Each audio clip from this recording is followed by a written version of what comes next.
Okay, start recording now. I am. You can't be talking like that, though. Like what? You can't.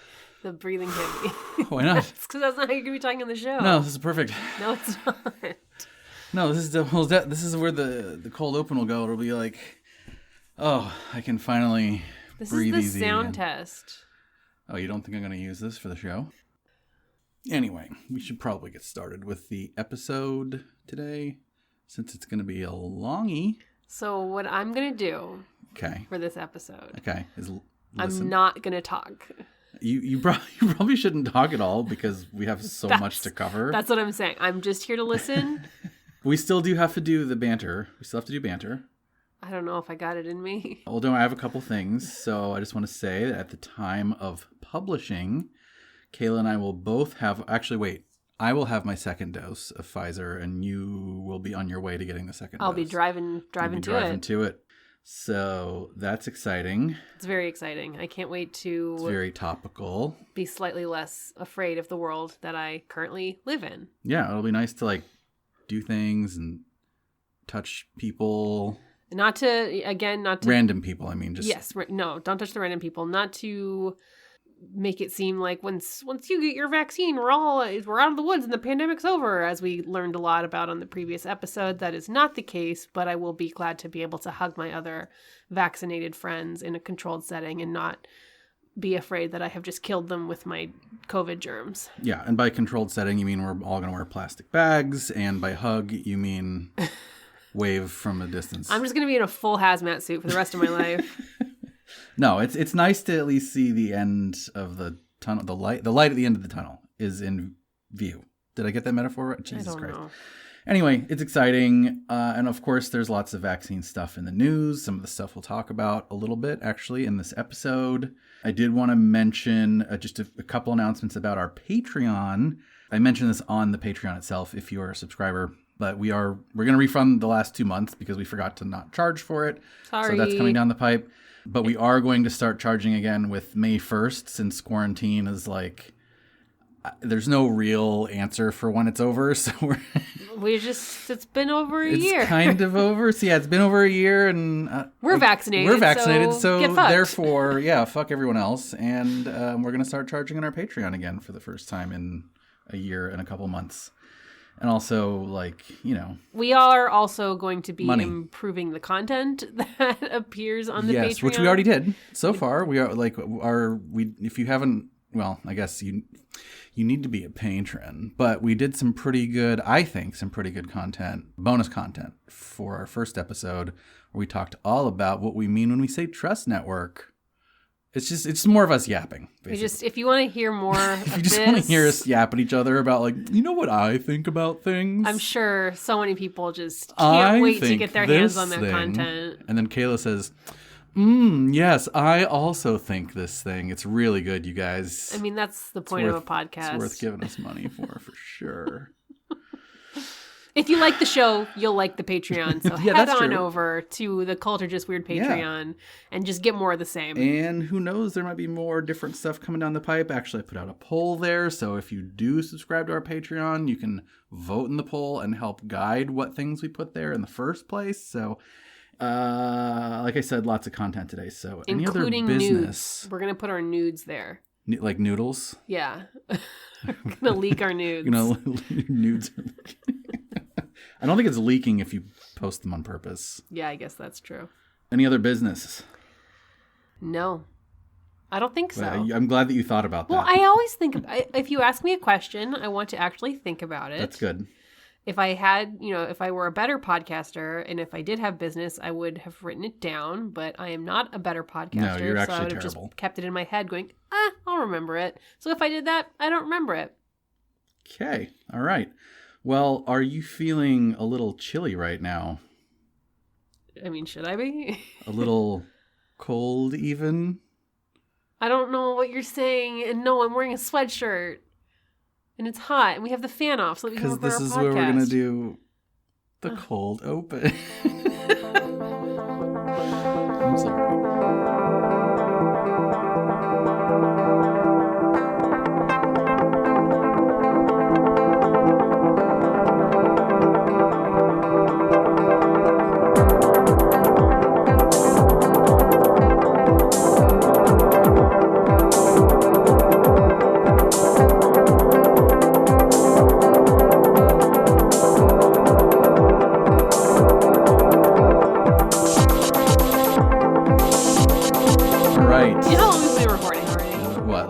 75 minutes. 7 minutes. Okay, all right, let's go. Chip chop. Chip chop. Let's go.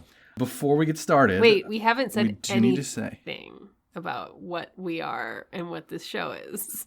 Well, we're Culture Just Weird. I'm Chris and you're Kayla. There we go. I just feel like you got to get that ident in there. It's like every Netflix show starts with that.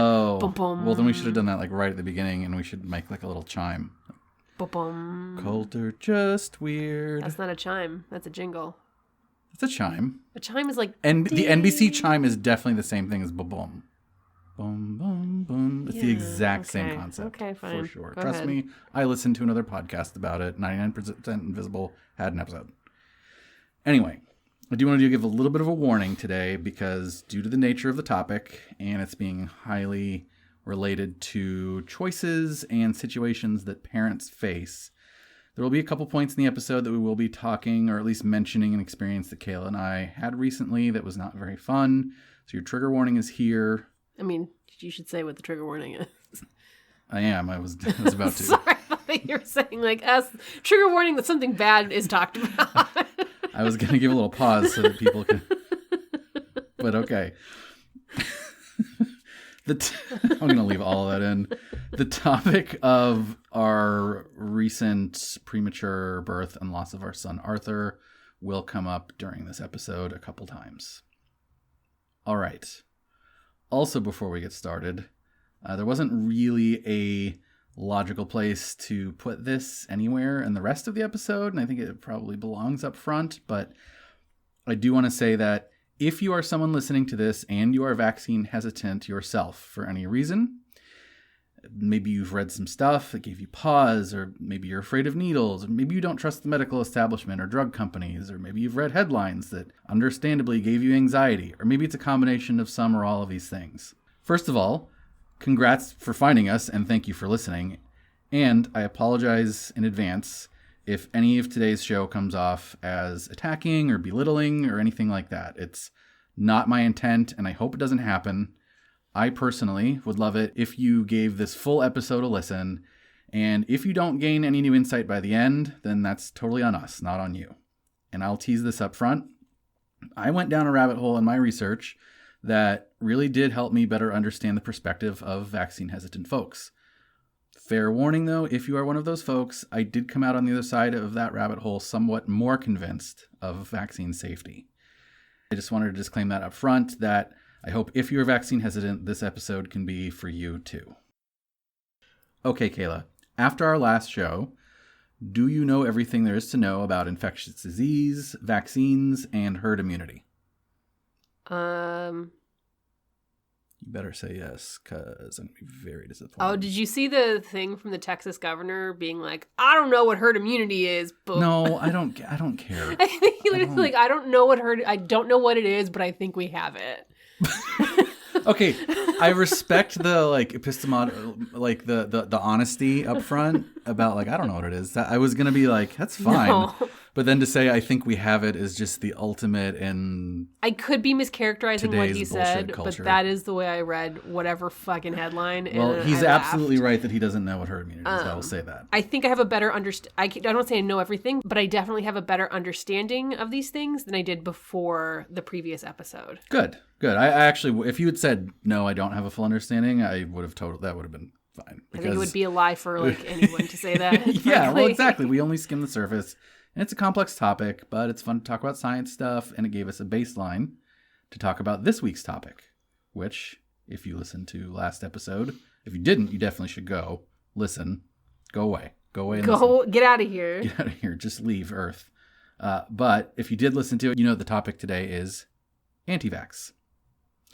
So let's just do a really quick recap of the previous episode, though. First of all, we talked a little bit about your immune system. It's much better at fighting diseases that it has experience with. Vaccines give your immune system that sweet, sweet XP without having the disease. XP without hitting your HP, baby.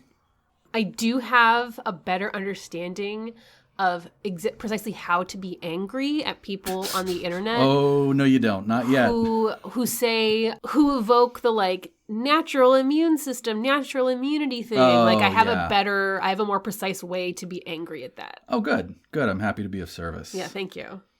We also learned about smallpox and how it is the fucking worst. Your best bet for prevention before vaccines was to purposely get infected with a lesser form of it and hope for the best. And this is called variolation. We talked about that a little bit. Do you want to explain how the process actually looks a lot different than the way we both go to our Instagram. Oh, you posted it on Instagram? Yeah. I didn't see it. You didn't? Did you see the thing where it was like you showed that. You showed that to me. Yeah. I posted that to Instagram. I didn't go see check it it on out. Insta. Oh my god. Yeah. It looks it's weird a as lot. fuck. So when they blow the scabby dust into your nose, it's a lot different than how I perceived it. I know. So I was picturing it like somebody just like a mystical old man just going with like pixie dust. But instead it's like this long tube and there's like this little kid who doesn't look very happy. Go check out Instagram. Okay. Cult of Just Weirdos on Instagram. So anyway, the first vaccine was developed to thwart smallpox. It was extremely effective and the overall technique was copied many, many times. By the way, quick aside here. Speaking of Instagram, I posted that picture of the value tales for Louis Pasteur. Yes. And remember how we talked about in the bonus content a little bit, where we talked about the trust network, and I was like, I wonder where my trust network is. I wonder where is it value tales? I think so. Wow. Especially for things like certain things like vaccines and like science in particular, because like the ones that really stick out to me, like two of the ones that really stick out are Louis Pasteur and Marie Curie. And I just feel like that has some effect on my like future love for that. I don't know. It's really interesting because I did not grow up with value tales as far as I remember, but I think my trust network was the Big Book of Knowledge. Oh, I remember you yeah, that's right. It's like a kid's encyclopedia and just full of fun facts and like cool science stuff. And I remember just like that was my Bible as a 7-year-old. I feel like I should go back and read those now. All right. We also talked a bit about how science fucking dunked on smallpox, and now it's toast. And I have another aside, actually. I read a little bit. I love the asides. The asides, it's all about asides. That's what podcasts are. It's just a long string of asides. I love to go to a restaurant and just order a bunch of asides. Oh, my God. Oh. Like mac and cheese and cornbread and mashed potatoes, just a bunch of asides. All right. Props for that. I like that one. I learned it from watching you. But apparently there's like a whole debate out there about whether or not to destroy the last remaining lab samples of smallpox. Oh, I want to have that argument. Fascinating. That's such a good debate. I don't know the answer. Because there's very good arguments on either side. There's like on the destroy side, that's a relatively easy case to make, right? It's like, we should probably not have this anymore. Like if it gets out, that's real bad.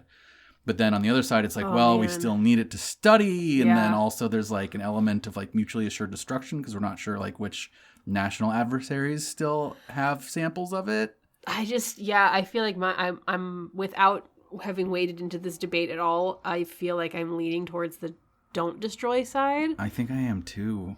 And not even for the like adversary thing, that's a very compelling argument, but more for like the studying and just the like, as damaging as it is, it's a very important piece of our human history. Oh, I hadn't thought about that. That's interesting. And it just feels like, even though it's something that we want it's something that we want to eradicate, we don't necessarily know right now if we may or may not need to or want to look at it in the future. Yeah, like what if Martians invade and then we have to release it because... No. Anyway, they got the flu. Doesn't matter. It's just cups of water. That wasn't Martians. It's just cups of water, man. All right, enough asides, enough mac and cheese. Everybody go watch Signs. Back to the point. Don't watch. It's not that good. All right. That's so. Point the debate over whether or not Signs is good is our version of whether or not we should destroy smallpox. Right. Exactly. So another point we made was that vaccines today are extremely effective and extremely safe, and it's going to be important later to remember that vaccines aren't just the biologically active ingredient. Sometimes they include things like preservatives to lengthen their shelf life and to help with distribution, and something called adjuvants, which are not biologically active ingredients, but rather increase a vaccine's effectiveness for reasons that are only partially clear to us. And the primary adjuvant that is used today, and has been used for a long time, is aluminum. Aluminium for our British listeners. We talked a bunch about herd immunity And this is actually where I have to issue our first, and as far as I'm aware, only correction. Don't say that. As far as I'm aware, as far as I'm currently aware, I'm sure we'll get corrected on something else, but this is an actual correction. So last episode, we defined herd immunity as what is the percentage of population needed to be immune to prevent future outbreaks and to squash existing pandemics. So that's all correct except for that very last part, as I learned between last episode and this one. So all the math formula that I told you is still correct, and it's still correct that it's that threshold at which you prevent future outbreaks, but that percentage actually needs to be higher to squash an existing pandemic. So I wasn't right about that's the threshold at which both of those things happen. It's a threshold at which we prevent future outbreaks, but it's not necessarily the threshold at which an existing pandemic is squashed. Which is why we can't just get our vaccines and go willy-nilly running about the streets. It's part of it, yeah. But if we get to, I don't know what the percentage is, and again, this is why it's, listen to your public health official for your community, listen to them for whatever that percentage is. Like they will know, and then that's sort of what. Yeah, definitely don't listen to us, especially because the we're current in the guidelines, States. Like we're morons. No, not even that we're morons. We are morons, but I just mean our vaccine distribution is not. It's not necessarily how everybody else in the world or every other country is able to. Vaccines are being distributed at wildly varying rates. So don't listen to us ever. Yeah, just don't even listen. Just as we've said before on the show, just turn this off and don't ever listen to us again. Yeah. And actually, that's a good segue into just this other little point that we're going to talk about today as well. But herd immunity for a large population is actually a massive oversimplification. So herd immunity is extremely location oriented. So even if, say, for example, all of Minnesota is on average above the herd immunity threshold for a measles outbreak, if there's a smaller community within that dips below the threshold, outbreaks can and do happen within that community, right? So we say herd immunity and we think about giant population, but actually it's like subpopulations matter a lot for this type of thing, especially the more insular that they are. Finally, seemingly for no reason, we talked about human decision-making and the prisoner's dilemma. Actually, I think we kind of said the reason last episode, and it's because one of the core insights about anti-vax is that dichotomy between individual decisions and public health. It's not just about disinformation, and we will get to that as well. Okay, enough of what we talked about last time. Do you feel caught up? Yes. Perfect. Great, so here's what we're going to talk about this time. Sources. Just kidding. Oh, God. No, we don't have to, remember? Because last time... Oh, you're a genius. I went through all of them, so I don't have to say them now. Isn't Beautiful. That great? Yeah, good song, too. Thank you. I'll still copy them all in the show notes, so don't worry about that. So the first thing we're actually going to talk about is the history of the anti-vaccination movement, or should I say movements, plural, and we will get to what we mean by that. We're going to talk about the modern anti-vaccination movement. We are going to talk about the Mirasol and aluminum. We're going to talk about herd immunity. I'm just going to start calling it herd immunity. It's easier to say for you. Yeah. We're going to talk about herd immunity again. Oh, my God. I'm doing it. We're going to talk about trust building and trust erosion. And we're going to talk about whether vaccine hesitancy could ever be rational and good. And also a familiar name will pop up. Then finally, you're going to tell me if it's a cult or just a weird. Sound good? Feels like a lot of responsibility. Yeah, well, it's, similar. Yeah, if you get it wrong, you'll probably kill people, just so you realize, that's... Excuse me, mister, let me issue a correction from last episode that definitely got entire populations destroyed. Yeah, okay. All right, so last episode, one of the very first things we said we were doing for this topic is we wanted to understand why anti-vax. Why do anti-vaccination movements and ideas exist? So that's going to be answered today, but I want to give you the sort of like the list version before we dive into those individual elements. First and foremost, anti-vax is an extremely broad term that encompasses many people, different motivations, different backgrounds, etc.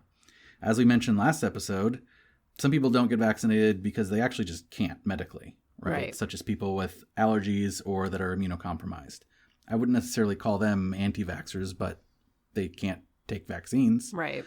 What about someone who is scared of vaccines or just harbors doubts, or someone who feels it's a liberty issue, or someone who is financially motivated? Wait, what do you mean financially motivated? Also, well, I mean like people that like we'll talk about a particular individual, but essentially like somebody who says they're anti-vaccine, but it's actually because they are a chiropractor and their practice depends on vaccines not so you mean like a chiropractor who's not just like, I'll fix your back. You mean a chiropractor that's like, I'll fix everything. Like a subluxation, like classical chiropractor. Where my chiropractic can fix your cavities. Yeah, exactly. So anyway, the point is that there's just all sorts of people under that umbrella, and some are operating in good faith and some aren't. So we'll get to all of that, but I wanted to mention the fact that it's such a diverse and huge tent first. Another reason vaccine hesitancy exists is that, of course, people are bad at risk assessment, and it's much easier to justify to yourself a cure for something that is currently hurting you than it is to justify prevention for something that maybe might hurt you in the future. Right. So here's the best quote that I read about this phenomenon. Many stumble upon omission bias. They say, we would rather not do something and have something bad happen than do something and have something bad happen. As explained by Alison Butenheim, an associate professor of nursing and health policy at the University of Pennsylvania School of Nursing. Do you want me to say that again? Hardcore relate to that. It's like why you get paralyzed when you have to like make a decision. Exactly. We would rather not do something and have something bad happen than do something and have something bad happen. Because if it just happens to you, then it's like, the crazy universe. Exactly. Whereas if it's something that I make a choice, then suddenly it's my fault. A lot of responsibility. I did something bad. And yet you're still going to make me decide whether or not this is a cult. Exactly. And something bad might happen. Oh, God. Yeah. So there's another thing, of course, that comes up again and again. Actually, you already talked about it a little bit, but it's the naturalism fallacy, which is the idea that something, quote unquote, natural is inherently superior or more pure or capital G good than something that is not that is artificial. Right. This is a very common fallacy across all aspects of life, but it kind of goes like double for medical and healthcare stuff. Another thing, and this isn't true for every anti-vaxxer, but some have different core values on individual liberty versus pro-social behavior. Now, in my opinion, I think that this involves a bit of a misunderstanding of the liberty thing. Kind of feels a little bit like secondhand smoke to me, where what's, your liberties end where mine begin type thing. Right. And, so that's where I think that is a bit of a misunderstanding involved. But that's, if the question is why do anti-vaxxers exist, then that's one of the things that motivates them. Right. And then, of course, trust erosion, enough said. I mean, like, seriously, though, like, we talked about trust erosion a lot in the QAnon series, and we will mention it a bunch here in this episode, so I don't really need to go into detail for that one right now, I don't think. I think one of the most difficult things we face as humans is not having our trust ground down into a pulp. Yeah. I think that being able to Now I want to do bonus content about that sentence. Being able to maintain trust in the face of the erosion of trust, it's like there's a lot of faith involved in that, and it's a very difficult thing for humans to do. Right. And I'd argue a very important thing for humans to do.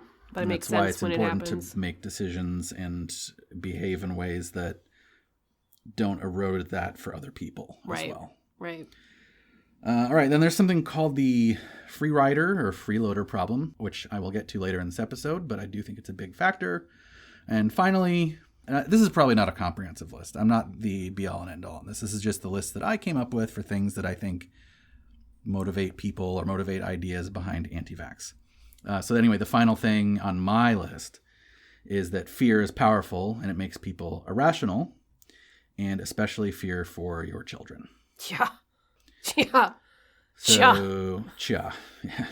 Okay, I have another list for you before we hear from a friend of ours. And that's a list of vaccine myths. Now, there's like other lists out there. You can go search vaccine myths, and there's like a bunch of If we have eroded your trust, we have eroded your trust, which we should because we're garbage, then go elsewhere and seek this information. But otherwise, listen to me right now. I'm going to tell you the list that I think are some of the more common vaccine myths. First one we talked about last episode. Again, vaccines can give you the disease. They cannot.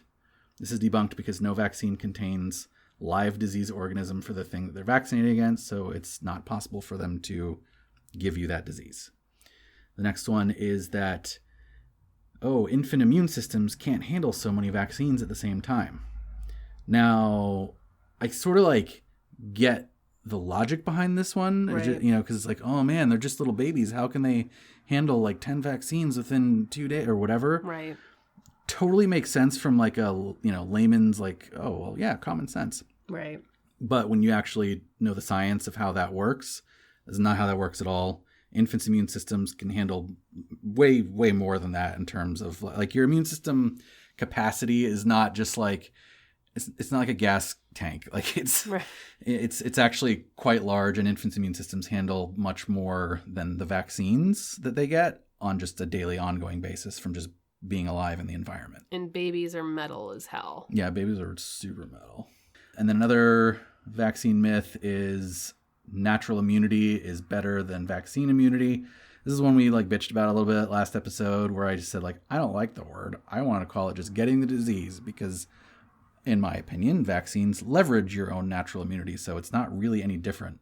But the point is, it's not better either, right? So anti-vaccine folks will say, oh, it's better to have natural immunity. It's better to get the disease because then you get a more robust, well-rounded, whatever they want to call it, immunity to the disease. And that's just plain not true. Also, you might die. Yeah, even if it was true, it's not worth the risk. I don't know, man. I think I keep going back to this all the time. I think people need to be more afraid of dying.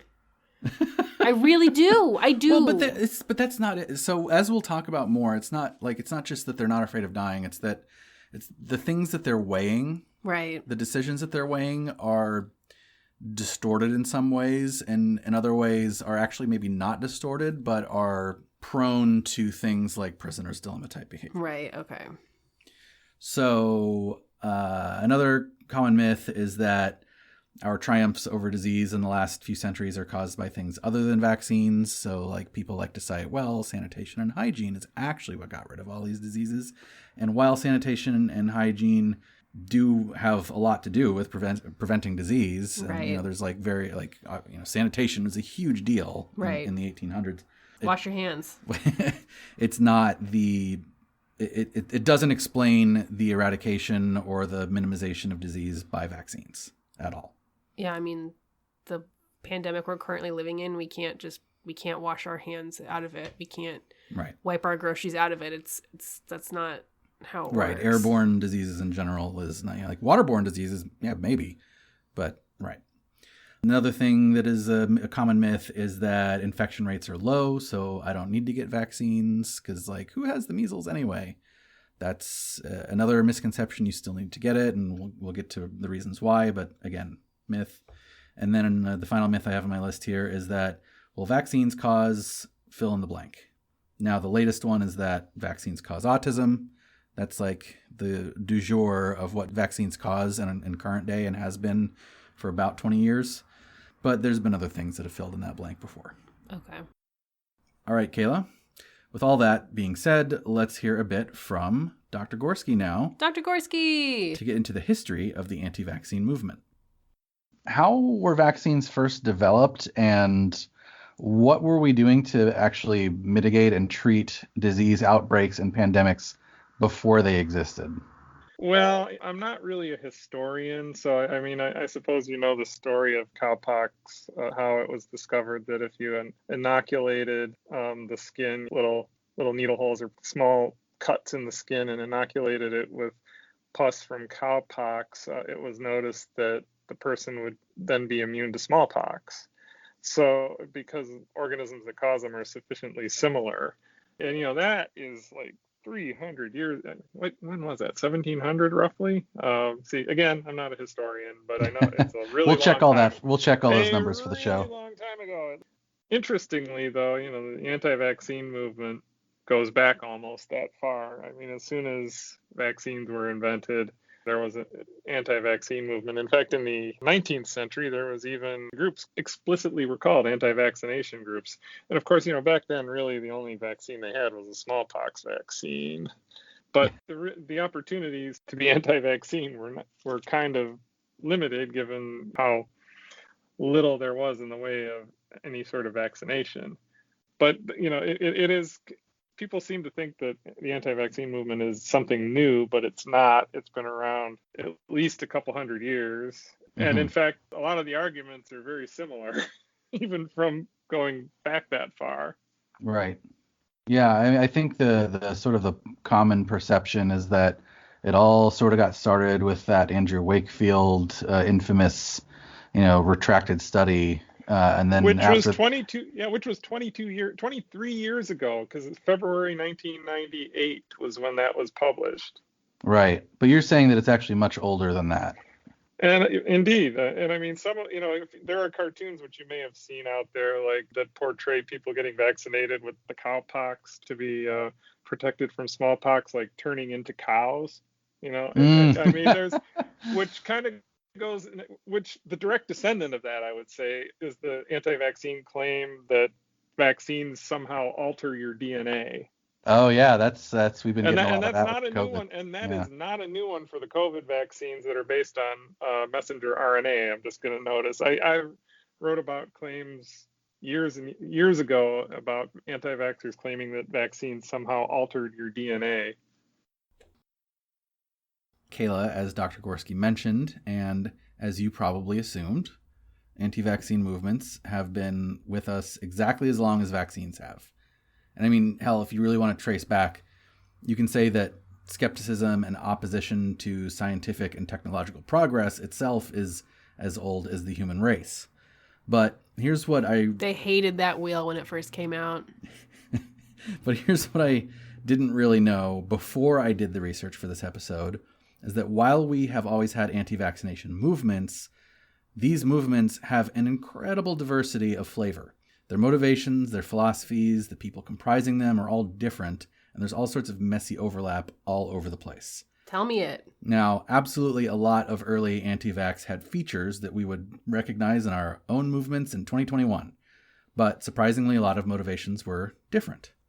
Before we get back to Dr. Gorski, I want to tell you a bit more about these early anti-vax movements. Here is a quote from historyofvaccines.org that helps support what I am saying here. Quote, Jenner's ideas were novel for his time. As you recall, he's the guy that invented the smallpox vaccine, or is credited with it anyway. Jenner's ideas were novel for his time. However, they were met with immediate public criticism. The rationale for this criticism varied and included sanitary, religious, scientific, and political objections. For some parents, the smallpox vaccine itself induced fear and protest. It included scoring on the flesh of a child's arm and inserting lymph from the blister of a person who had been vaccinated about a week earlier. Some objectors, including the local clergy, believed that the vaccine was, quote, unchristian because it came from an animal. For other anti-vaccinators, their discontent with the smallpox vaccine reflected their general distrust in medicine and in Jenner's ideas about disease spread. Suspicious of the vaccine's efficacy, some skeptics allege that the smallpox resulted from decaying matter in the atmosphere. Lastly, many people objected to vaccination because they believed it violated their personal liberty, a tension that worsened as the government developed mandatory vaccine policies. End quote. It totally makes sense to think about what life must have been like when vaccines were first coming out, and someone's like, yeah, let me cut up your kid's arm and shove some cow pus in it, germs in there. Yeah. I don't think I'd be down with that either. And actually, to be fair, I don't have this in my script, but to be fair, early vaccine practice, because of how early it was compared to other medical practices around sanitation, and it was before we had things like modern sanitation and antimicrobial. We didn't even know. Again, germ theory was still a ways away. Right. So actually, early vaccines, while they were way better than the alternative of maybe getting smallpox, you could actually be. There was a risk of infection. Right. And that was something that it was later addressed with improvements to the smallpox vaccine, but early on that was a risk. So the point of this whole quote, though, is just showing you that, A, there was just a whole wide diversity of objections to vaccines, and you probably recognize at least a few of those because it's the same today. There's religious refusal. There's, it's a liberty thing. There's suspicions of the efficacy. There's fear. All of those same themes do come up. Right now in 2021. It's the lizard people. And it's also all about the lizard people. Everything's about the lizard people. So, diverse viewpoints, yes. one such early viewpoint that might surprise you, and this is like, when I say early, I mean extremely early, like immediate, because this particular flavor of opposition died very quickly. But the first opposers to vaccines was actually the elite medical community itself. That makes sense. Right. So I said, this may surprise you, and you said, that makes sense. Well, I think it would surprise us if we hadn't been doing a podcast on this for 3 years. Like, right. It makes sense. And it also makes sense when you think about, like, sometimes, like, the great ideas that happen are all, like, crazy when they first come out. And everyone's like, oh, that's insane. You're crazy. And 99.9% of them are crazy. And then the one thing is actually works. Yeah. But there's a little more to it than that here. Because remember what era, again, we're talking about, late 1700s. Mr. Jenner's first vaccination was administered in 1796. That's very early. So again, medicine at this point wasn't exactly this bastion of rationality and science. The Royal Society of London was at least as much about wealth and power at this point as it was about science. And they weren't super stoked that a bunch of farmers and milkmaids, if you recall, figured out the greatest cure to the greatest disease threat on Earth. The coastal elites, man. I know, right? However, as I mentioned, this particular skepticism evaporated rather quickly into vaccines becoming orthodoxy, and that's largely because they were so effective against something so deadly, and because Mr. Jenner was able to prove it with this newfangled, like, showing the medical data thing that he had sort of developed. And the more people that got vaccinated, the more data he had, and the better things looked. Dope. All right, surprise number 2.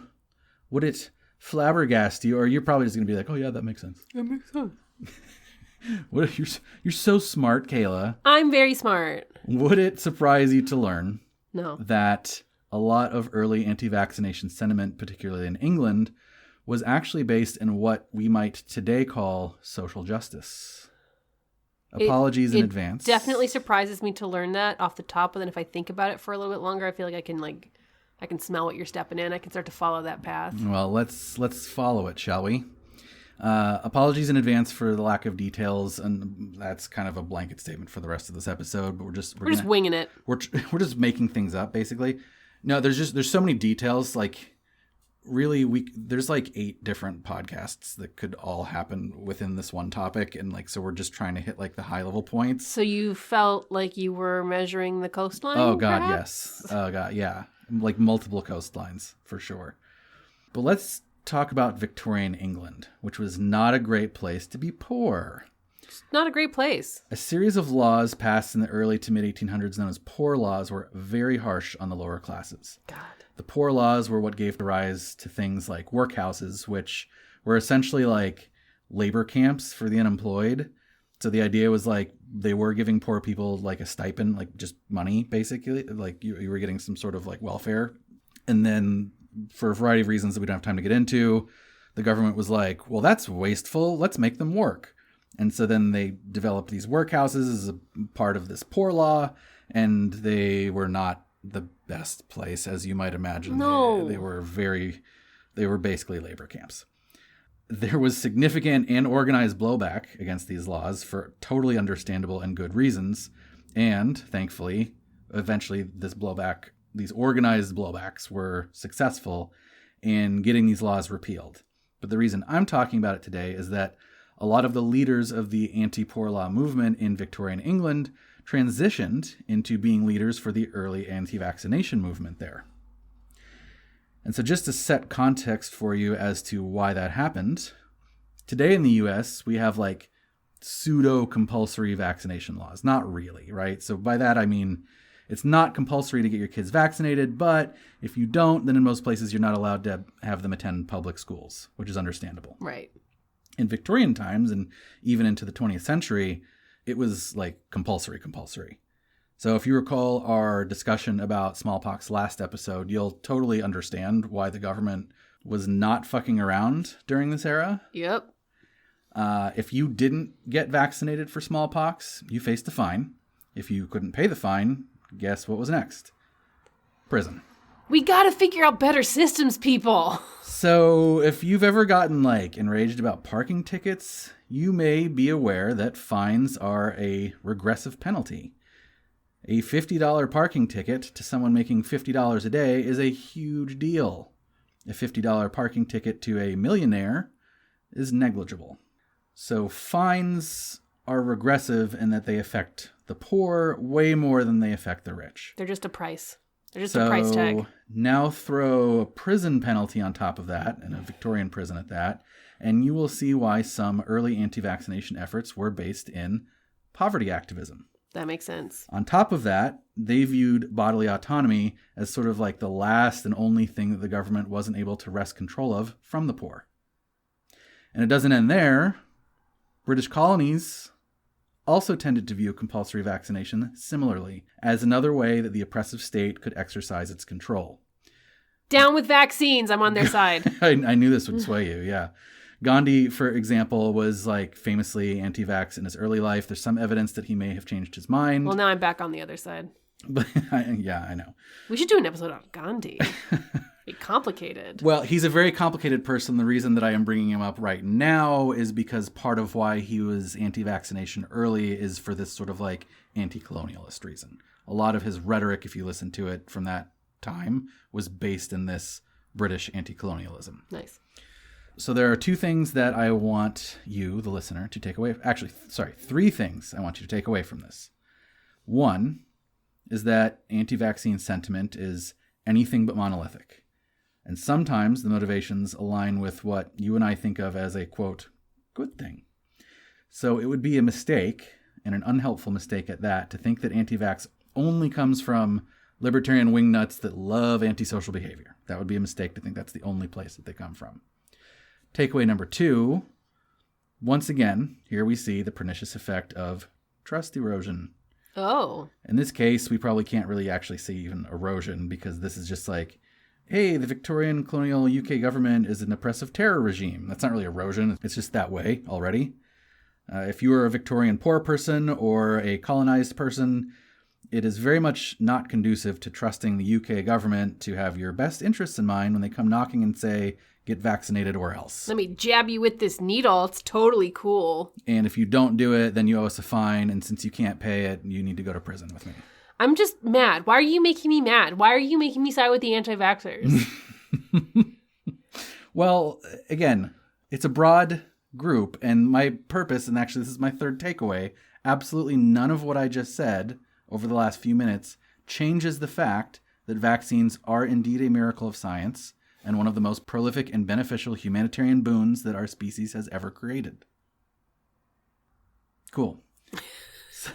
I'm just mad. I just want to go back to Victorian England and join the good fight. Well, there was already people that did that. Why don't you just stay in the good fight that you're already fighting here in 2021? Because we got our own problems, baby. That we do. All right. Remember that cartoon that Dr. Gorski was talking about? Yes. All right, well, we're going to take a look at it here real quick. Do I need to record while we're doing it? Pretty hilarious. Yeah, I want to get your reaction. So this is sort of like one of the famous cartoons, and you can see like this lady is being given her smallpox vaccine, and these guys have already gotten it, and oh my God, there's cows growing out of their arms. What is that on that guy's butt? nose is turning into a cow.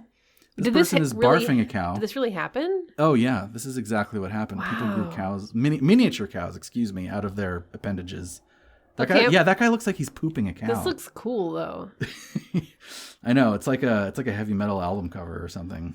But again, as Dr. Gorski said, this has always been part of the anti-vaccination umbrella. Again, it's a large umbrella, but this has always been under it. And that exists to this day in sort of the same fears about like editing your DNA and that kind of thing. Right. Here's another one. Is that a person turned into a so violent this cow? one is a cow that appears to have cowpox. Okay. And they're just dumping just bucket loads of dead babies into its mouth. Wait, did that really happen? And then I think the cow is pooping dead babies. Explain. Also, that's not what a cow mouth looks like. It's a very complex cartoon. Also, there's like, what is that going on in the background? I don't really know. There's like... Why is there an obelisk? There's like a battle in the background, and there's an obelisk. I'm not really sure. And like a pilgrimage. But the point of it... But why does the cow have like sharp incisors and like alligator teeth? Why That's is what it cows look like. Eating babies? Why is it pooping babies? What is going on? We'll put this out. We'll put this on our Instagram, you guys. But it's a very weird cartoon that somebody definitely drew when they were on mushrooms, and it depicts a cow consuming. I don't think they children, had mushrooms back then. I think it was like opium and laudanum and whatever it was. It was the lead in the water or something. It was that somebody had smallpox when they drew that. Yeah, clearly. So that was another part of early anti-vaccination. Was the terrible cartoons. Right, and that lives on today in things like Dilbert. So yeah, as I just said a bunch of times, similar sentiment lives on today in concerns about how vaccines are tested and developed with animals, and it falls squarely under the naturalism fallacy that we talked about that pervades alternative medicine and also anti-vaccination. Because giving a human cowpox just ain't natural. Putting virus bits in our blood ain't natural. It's not what God intended, right? Which, by the way, actually, a lot of the early anti-vax stuff, as we also mentioned, was based in religious objection, which I tend to view as similar, if not the same, actually, as naturalism fallacy, because you kind of just like substitute God for Mother Nature when you say it's not what blank intended, right? It kind of feels very similar to me. It's like this bodily purity of, not... Both have like similar motivations for being anti-artificial, blah, blah, blah, whatever. Man, you know what else it makes me think of? What? Makes me think of like some of the other like diet episodes we've talked about, where it's like, oh, this is what Mother Nature intended. Yeah, like, of course, the natural eating, when it's like, yep. That's not a thing. You're just kind of making something up. And continuing on the topic of religious objections, these days, actually, there aren't really major religions that have doctrine that oppose vaccination. So when religious exemptions are taken for, saying, I don't want to get my kid vaccinated, usually that's actually not true, or it's like not a major world religion. It's like some niche religion. And I say these days because actually, like in the past, like now we no longer use infected cow lymph for vaccinations, but in the past, that was like a real religious objection that folks such as Mr. Gandhi might have had, right? Because it's like, oh no, we don't want to inject cow stuff into us. That's against our religion. Again, I don't have the time here to dive into the details of all the religious objections, but you should definitely read the book Anti-Vaxxers that I read by Jonathan Berman to learn more about this. So that was like very early anti-vaccination efforts. As the decades wore on, anti-vax sentiment tended to rise and fall. And it does tend to rise when disease is less prevalent in a given community. So each new vaccine comes along, and each disease it targets tends to have its own story. Rabies, polio, pertussis, measles. But this brings us back to the object lesson at the beginning of last episode of the Cups, the lesson about human decision-making. One thing that seems to drive this whole vaccines are a victim of their own success observation is that humans seem to be mostly driven by chance of consequences, not magnitude of consequences. And by the way, this is true for crime as well. So in other words, it's been shown in studies that people are deterred from breaking laws and breaking rules, not when they think that there's a bigger punishment, but when they think that there's a higher chance of being caught. Dadoy. Sorry. So, yeah, you definitely knew that without doing the study. I just meant Dadoy, our criminal justice law enforcement system. So going back to that initial question, why do anti-vaxxers exist? One reason is that there's a natural logical fallacy in human judgment that leads people to overvalue the chance of something happening. Oh, I probably won't get the measles, right? You'll get the measles. And undervalue the consequence of it happening, i.e., pretty bad news if you do get the measles. That's why we text and drive. Exactly. That's why I text and drive. And now add to that fallacy that thing that we said earlier from the UPenn School of Nursing professor. We would rather not do something and have something bad happen than do something and have something bad happen. And that's why you see this rise and fall over time of anti-vaccine sentiment, right? Is because as the disease goes away, people think, oh, I'm not going to get it. And they tend to overvalue that and undervalue the consequences if they do. Right. Don't text and drive. Don't text and drive, people. Also me. There have also been vaccine scares. Some real and I don't want to know about this part. Real. No, I don't want to. I'm scared already. During the rollout of the polio vaccine, something called the Cutter incident happened. And this is actually, I probably shouldn't even call this a scare because this was a legitimate medical disaster. And actually, I think Dr. Paul Offit even called it like the biggest medical disaster in American history. Oh, jeez. So anyway, bottom line, big disaster. Essentially what happened was that there was this colossal fuck up and a large batch of what were supposed to be polio vaccines went out to the public from Qatar labs. Only they weren't polio vaccines. They were mistakenly filled with live polio virus. No, see, why? God, I can't. Please don't talk about this. This is horrible. This batch, unfortunately, was administered to about 120,000 children. That's... Of which 40,000 wound up contracting some form of polio, 51 were paralyzed, and 5 were killed. It was extremely fucked up. And, of course, this is one of the incidents that adds fuel now to the anti-vax fire.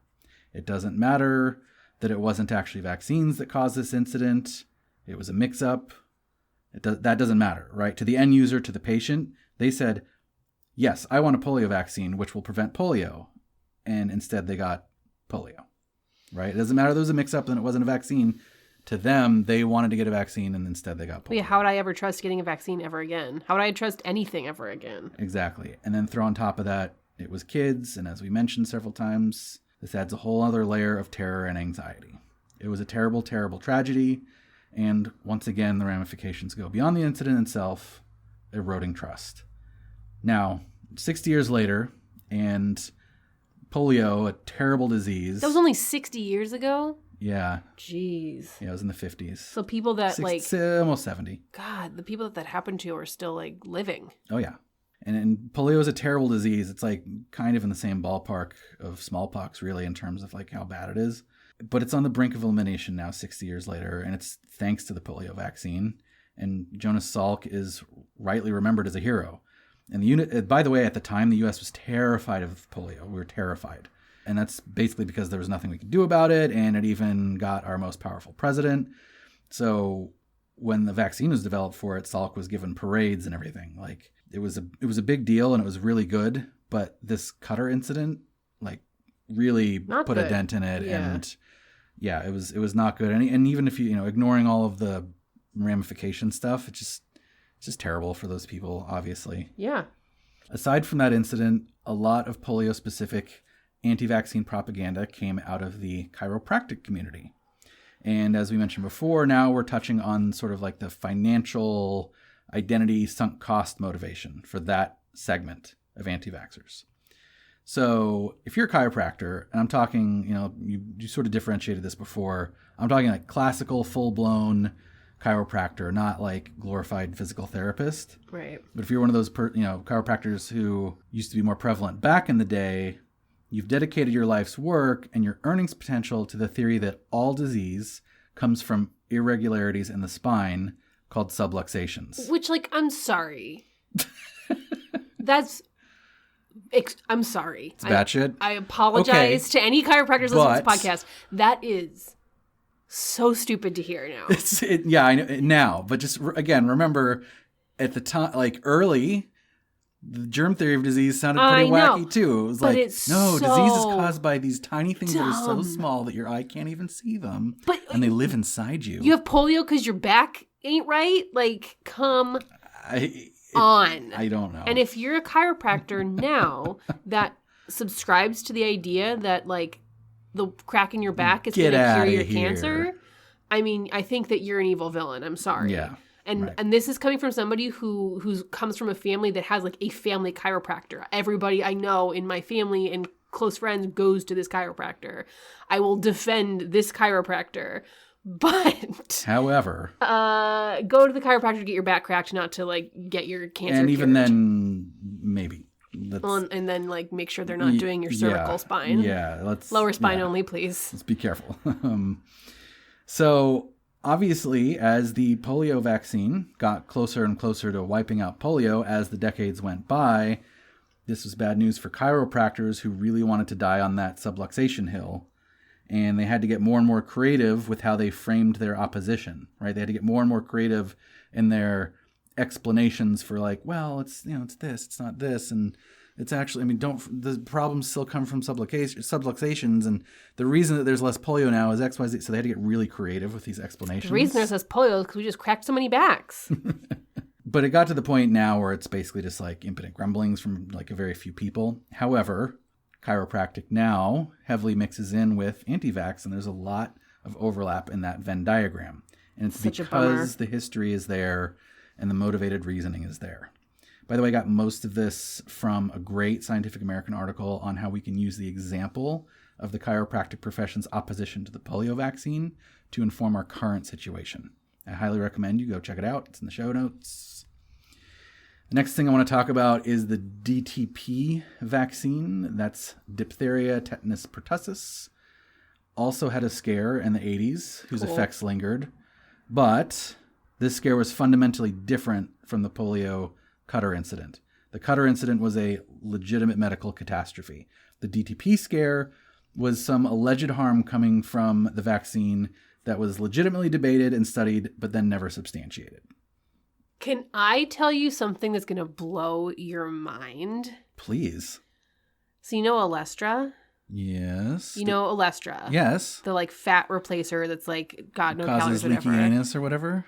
It doesn't. What? It doesn't.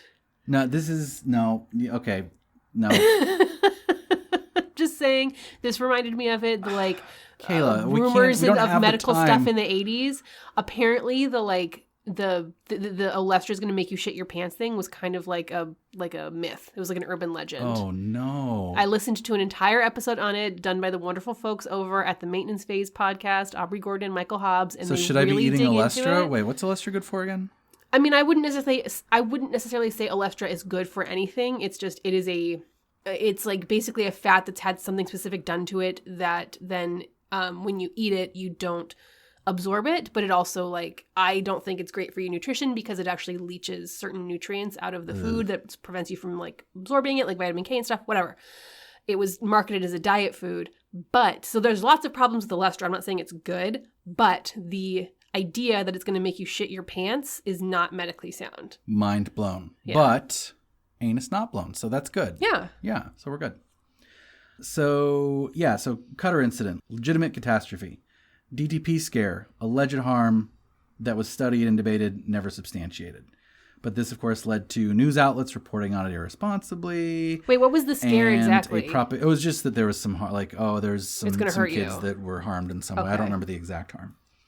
And a propaganda movie being made called Vaccine Roulette. Sounds dope as hell. Which in turn led to its own decrease in vaccine uptake in the population, which finally led to some pertussis outbreaks in the UK. If you followed the current iteration of the anti-vaccine movement, which mostly likes to target MMR instead of DTP, then this whole playbook I just described probably sounds very familiar to you. Like I said earlier, this stuff is very cyclical. I do want to reiterate something I just said, though, because this is something that I think isn't always clear, but is really important. The vaccine research and medical community does a lot of good faith science to investigate vaccine safety. And as a result of that, sometimes they have to do serious research on claims of harm. And of course, serious research isn't just like an overnight thing. This research can take a while, and there's a lot of back and forth, as there is with science. And with this whole thing, again, they eventually found that there was no link to the vaccine. The harm that was being claimed, while it may have been experienced, was not linked to the DTP vaccine. With the DTP vaccine, the additional research was never able to substantiate the claims of harm. But I believe that it's important that they did the additional research, and we'll talk about this more, but that level of carefulness, like the huge microscope that vaccines are under, is one of the main things that makes me so confident about getting them myself. Right. But that leaves so much opportunity for poor communication. While science is working on looking into the issue, science news is already off to the races, and fear sells eyeballs much more readily than carefulness and precision. And this is where I want to talk a little bit about the current situation with the Johnson & Johnson vaccine, because we talked about this a little bit the other day. There's this tension, there's this dichotomy between okay, well, they're being super careful. They always use this word abundance of caution, right? Which we'll talk about. Abundance of caution. We're going to take the Johnson & Johnson vaccine off the market for now while we verify that the risk is low to non-existent, right? So there were clots that were forming. I think it was, 6 cases? 6 cases out of, do you know how many were administered? How many, Kayla? I think it was 6.8 million. Yeah. So it's 6.8 million. So I won't do the math there, but it's like a fraction of a percent. It's so much lower than other medical interventions people interact with every single day. It is a gazillion, quote me on that number, times lower than the risk of blood clot from taking the birth control pill. Right. So, but the weird thing to me is like part of what makes me so confident about vaccines is that there's like all this abundance of caution. They're way more cautious than anything else.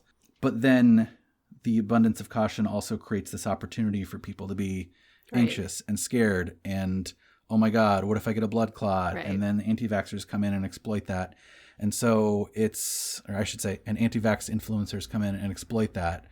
And so it's I don't know. I don't know the right answer to that, which again, we'll get to this a little bit more too later in the episode because this comes up more than once. Right. But yeah, I mean, I personally would feel completely safe taking the Johnson & Johnson vaccine because of this. But then it's the abundance of caution creates this, I don't know, this risk of misinformation. I have a question for you, especially I've been sitting on it, but you just said something that made me think of it. So you talked about how in some previous iterations of vaccine hesitancy, like chiropractors were invested in being anti-vax, like the financial aspect of their anti-vaxness.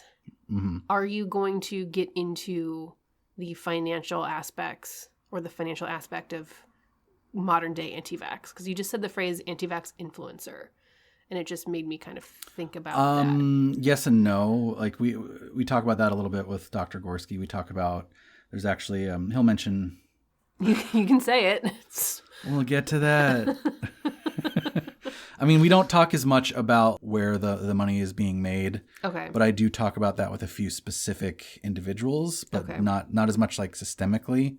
I'm not even sure if there is necessarily a systemic thing. I think it's like because of the diversity of the camp of anti-vax, there's like all different reasons for it. And some people are making money, and even the people that are making money are making it on different things. Gotcha. And it's also like, I want to be real careful with that because it's also not the best way to argue a point. It's not because anti-vaxxers do that too. So anti-vaxxers will say, well, follow the money, right? They'll say, look at the pharma companies making so much money off of blah, blah, blah. Now, granted, vaccines, if you actually look at it, they make way more money off of drugs than they do vaccines. Vaccines are not a very profitable thing. No. In terms of the portfolio of these big drug companies. It's not like OxyContin. Right. So that debunks that. But at the same time, there's the larger issue of when you attack the opposition's motivation, you should probably have be really certain about it. Right. And that should be really material to your argument, because otherwise you're not attacking the argument. You're engaging in logical, rhetorical bad faith. Gotcha. Essentially. Okay. So there are basically, let's say this. Later in the episode, I talk about this with one individual person, and I don't really get into that as a whole. Okay. So the next question I want to ask is, so the anti-vaccination movement is it's gotten so much traction in the last few years. Yes. It just kind of feels like it's part of the online landscape. But when I first learned about it, I remember how weird and bizarre and backwards it sounded. I think the first time I actually had entered my consciousness was via some article about Jenny McCarthy or something years ago. Okay. I was just curious where you first ran into anti-vax and misinformation, and what did you think about it at the time? I mean, it was a little more than 20 years ago. Most of my life, going back to college, graduate school, medical school, and all of that, I wasn't really into skepticism. I didn't really pay much attention to bogus medical claims, anti-vaccine or otherwise. But then I became involved in Usenet. I don't know if you remember what Usenet is or if you're too young. I vaguely recall. I get a lot of eyes glazing over when I mention Usenet, but believe it or not, before social media of the sort we're used to, Usenet was kind of social media. It's just that I remember Prodigy. It's just that a relatively small proportion of the population used it, unlike current social media. Basically, think of it as a worldwide discussion forum, that kind of derived from the old BBSs from the 80s. And there were thousands upon thousands of what were called Usenet news groups, which were, dedicated to various things. So I found an alternative medicine one, and that's where I first started seeing anti-vaccine claims.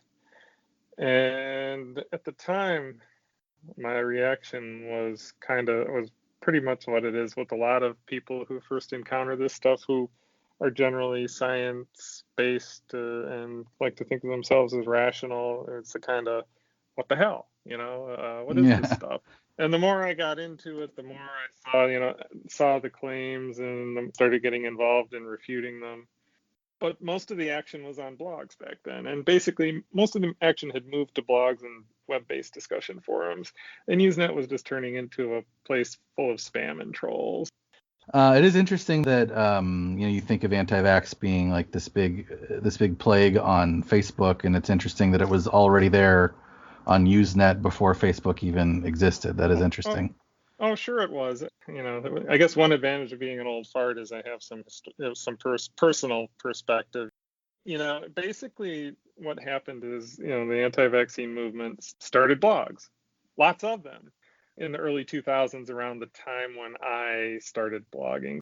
That was when a fair number of blogs that still exist today were formed, like Age of Autism is still spreading disinformation 16 or 17 years later.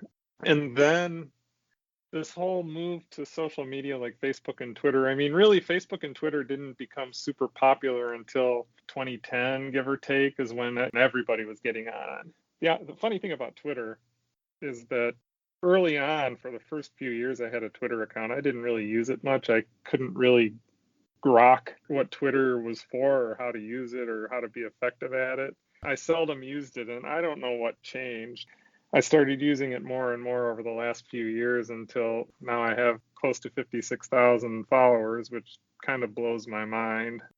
That's a pretty good count. Yeah, it's interesting. Yeah, I think Facebook, that's when it was getting really big, is when they started doing all the infinite scroll stuff and the third-party apps. And, yeah. Right. And I've never been much into Instagram just because I don't really take many photos or use photos or take pictures of myself. It's not like something I'm fond of doing. So, Yeah, I think we use Instagram a little bit for the show. I think we use it for stuff like, for example, I'm going to put some of those cartoons you're talking about on there just to like supplement the show. Right. Also, I mean, I do have an Instagram account, but it mostly consists of photos and videos of the litters of puppies that we fostered over the last 3 years or so. Okay, well, that actually sounds pretty good, though. People like that more than like my writing, I think. Yeah, I mean, it's hard to beat puppies. That's no slight to you. Hell yeah, puppies. I mean, I feel like that's the reason why you played that whole section for us, or why we listened to that whole section. That's the reason why I did these whole episodes. Just so we could talk about puppies. I have seen some of the puppy pictures. Surprise, it's actually about puppies. Get your puppies vaccinated, P.S. But I have seen some of the puppy litters that Dr. Gorski has posted on his social media, and I can't. Yeah, I know. He tweeted it the other day, and it's just like this puppy pile. Like a puppy pile. Oh, man. Foster puppies, everybody. I saw a funny joke, too. You're just saying about vaccinating your puppies is like, somebody made some joke about like, I need to put, fully vaccinated on my dating profile now, like I'm a fucking animal. Yep. It's actually really interesting because one of my best friends, almost since this has started, almost since the beginning of the pandemic, has been convinced that putting on your dating profile, or like, especially putting on your dating profile, but maybe in even other areas of life, saying fully vaccinated or proving that, or uploading pictures of your vax card and having that be a standard thing, especially in your dating profile, will be the way this goes, because that is already a thing in the men who date men population. Because and I think that having your STD tests up to date is something that is common for all people of, in the dating world, but particularly with gay men and men who date men, having, your STD profile up to date, having that very up to date and kind of at the forefront is very much the norm. Right. And so since the beginning of this, he's been because like, of HIV. Yes. Right, yeah. And so since the beginning of COVID, he's been like, I think this is where this is going to go. I think it's already standard in my community for this reason. I think it will become standard. And now here we are a year later and making jokes about that exact thing. Yeah, that is interesting. Puppies aside, the other reason I stopped us here was to talk about now the modern anti-vaccination movement. As with everything else on the show today, we'll have to do this at a pretty high level, so we have time to go over everything and not have a 10-hour long epic novel. We're not doing Dr. Zhivago here. No. So again, high level, and it's not even gonna. It's gonna be high level, and like 45 minutes later, we're gonna go. Anyway, the modern anti-vaccination just brushing movement, the surface. I know, but that's how it's so big. The topic's so big. I shouldn't have done it. The modern anti-vaccination movement really began with a thing that I think that a lot of us already know and love now, and that is the Andrew Wakefield MMR and autism study. When he, sorry, I might be jumping the gun, but when he eventually came out and was like, this was fake, was he like apologetic or was he not? I mean, he's like a leader of the anti-vaccination movement. Okay, I thought that he just kind of faded. No. So this study was published in The Lancet all the way back in 1998 when there was still a blockbuster on every corner. Now, The Lancet is an extremely well-regarded and prestigious medical journal, typically full of good peer-reviewed science. So he wasn't publishing on like Gateway Pundit or like 4chan or something. Like this was like the real deal, okay? So to summarize heavily, the study that he published seemingly demonstrated a link between the MMR vaccine, which is measles, mumps, and rubella, and incidence of autism in children. And to heavily summarize once more, this wound up being utterly baseless science. I did look at the details. Bad science. I did look at the details of the study and why and how it was poorly conducted, and you should too if you're interested, which, check the show notes. But safe to say it was indeed poorly conducted, so much so The Lancet later retracted the article. Now, if you remember the story with the DTP scare that we just told a little bit ago, something similar happened here. The scientific community scurried to address Wakefield's findings, and generally the study was given the benefit of the doubt early on. So a bunch of other studies popped up to verify this MMR autism link or not, and no, nothing. No subsequent study has been able to reproduce his findings. No subsequent study has been able to find that link. Now, you may be thinking that, that's not good enough to retract an article, right? Like, just because somebody can't reproduce your findings, and you'd be right. That's not enough to retract an article. It really isn't if you can't reproduce the findings? No, not necessarily, right? Like, it's if you conduct a study in good faith and you publish an article about it, it's like, hey, this is what I found. Right. Sorry. And you couldn't reproduce it. Okay, well, I guess I was probably wrong then. Right? And in a normal case. But being conducted well and being done in good faith, neither of these things wound up being true. Damn it. Wakefield's study was conducted very poorly. Mostly, I think, has to do with like population sampling. But also, an investigative reporter did a deep dive years later and found a bunch of conflicts of interest. Wakefield's research was actually funded by personal injury attorneys whose clients were suing makers of the MMR vaccine. And Wakefield himself, quick aside here, by the way, I watched the movie he made with Del Bigtree called Vaxxed.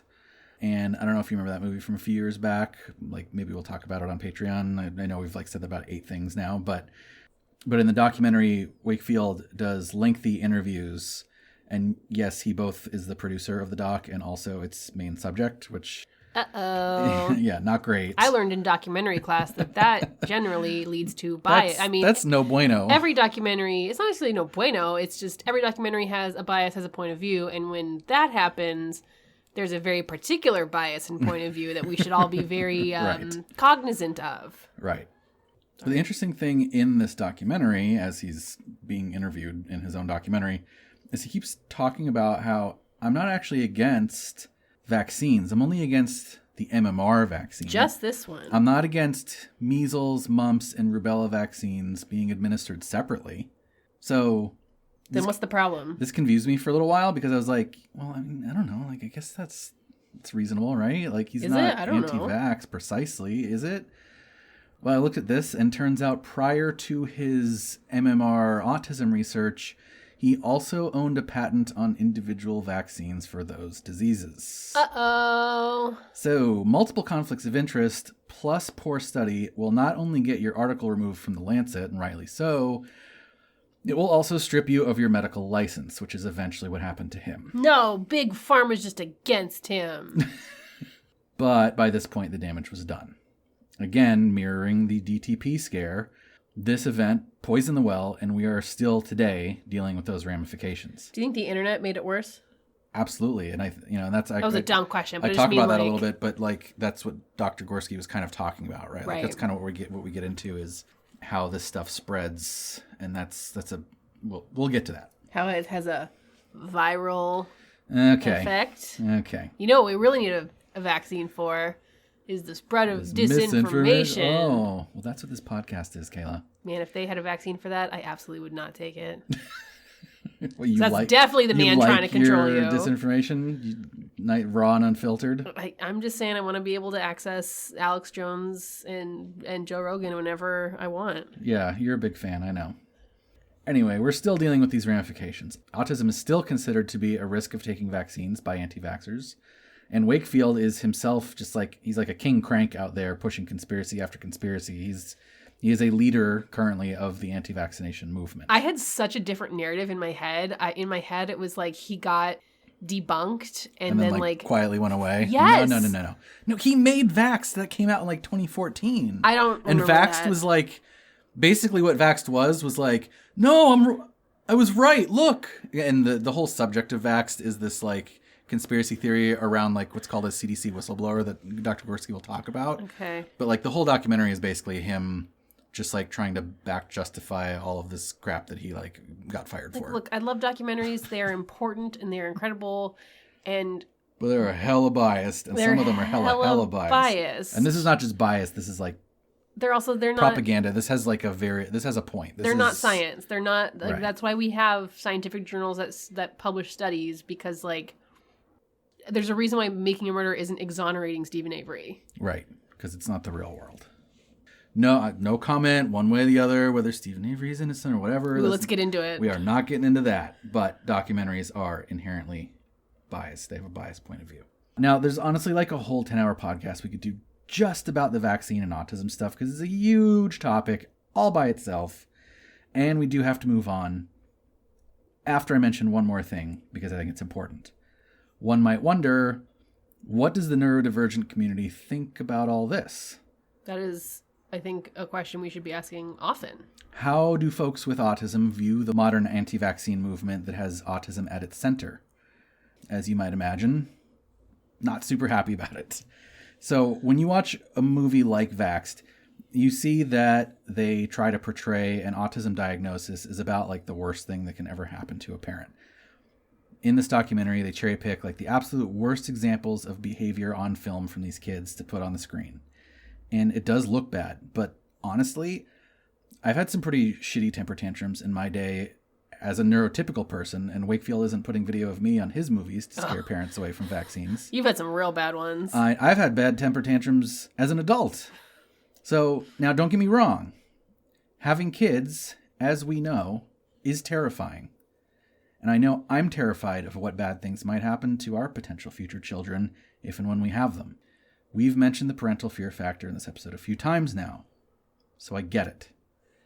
But when you see autism portrayed as a medical disaster, or you hear Jenny McCarthy say things like, "And I just saw the light go out in his eyes," and you are someone living with autism, then you might say to yourself, I still have light in my eyes. I'm a person, not a medical disaster. I'm not a soulless, empty, disaster of a person, right? So dehumanizing. And by the way, I'm not putting words in mouths here. I'm actually paraphrasing accounts that I read from the writings of people on the autism spectrum that have written about this. So the bottom line is, the modern incarnation of the anti-vax movement is fundamentally ableist and harmful to the neurodivergent community. All right. If anti-vax is cyclical, but the Wakefield MMR autism unholy trinity is the flavor du jour that the modern version of it takes, then there's actually one other big flavor that it also takes, and you mentioned it a minute ago, and that comes from the idea of online radicalization. Yay, our favorite. I don't think I need to say too much more than Dr. Gorski said, or he will say, as he sort of outlined his experience with Usenet and later social media and how blogs ended up being a big part of pushing these narratives. I blame the blogs. But, obviously online radicalization, as we well know on this show, is one of the top issues of our time. And the WHO agrees, and in fact, they list vaccine hesitancy as one of the top 10 biggest threats to global health currently. Dang.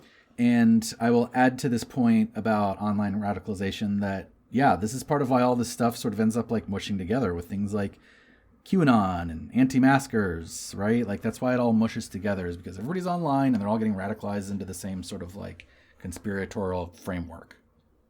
Conspiratorial? Did I say that right? Conspiratorial. Oh, girl. Who cares?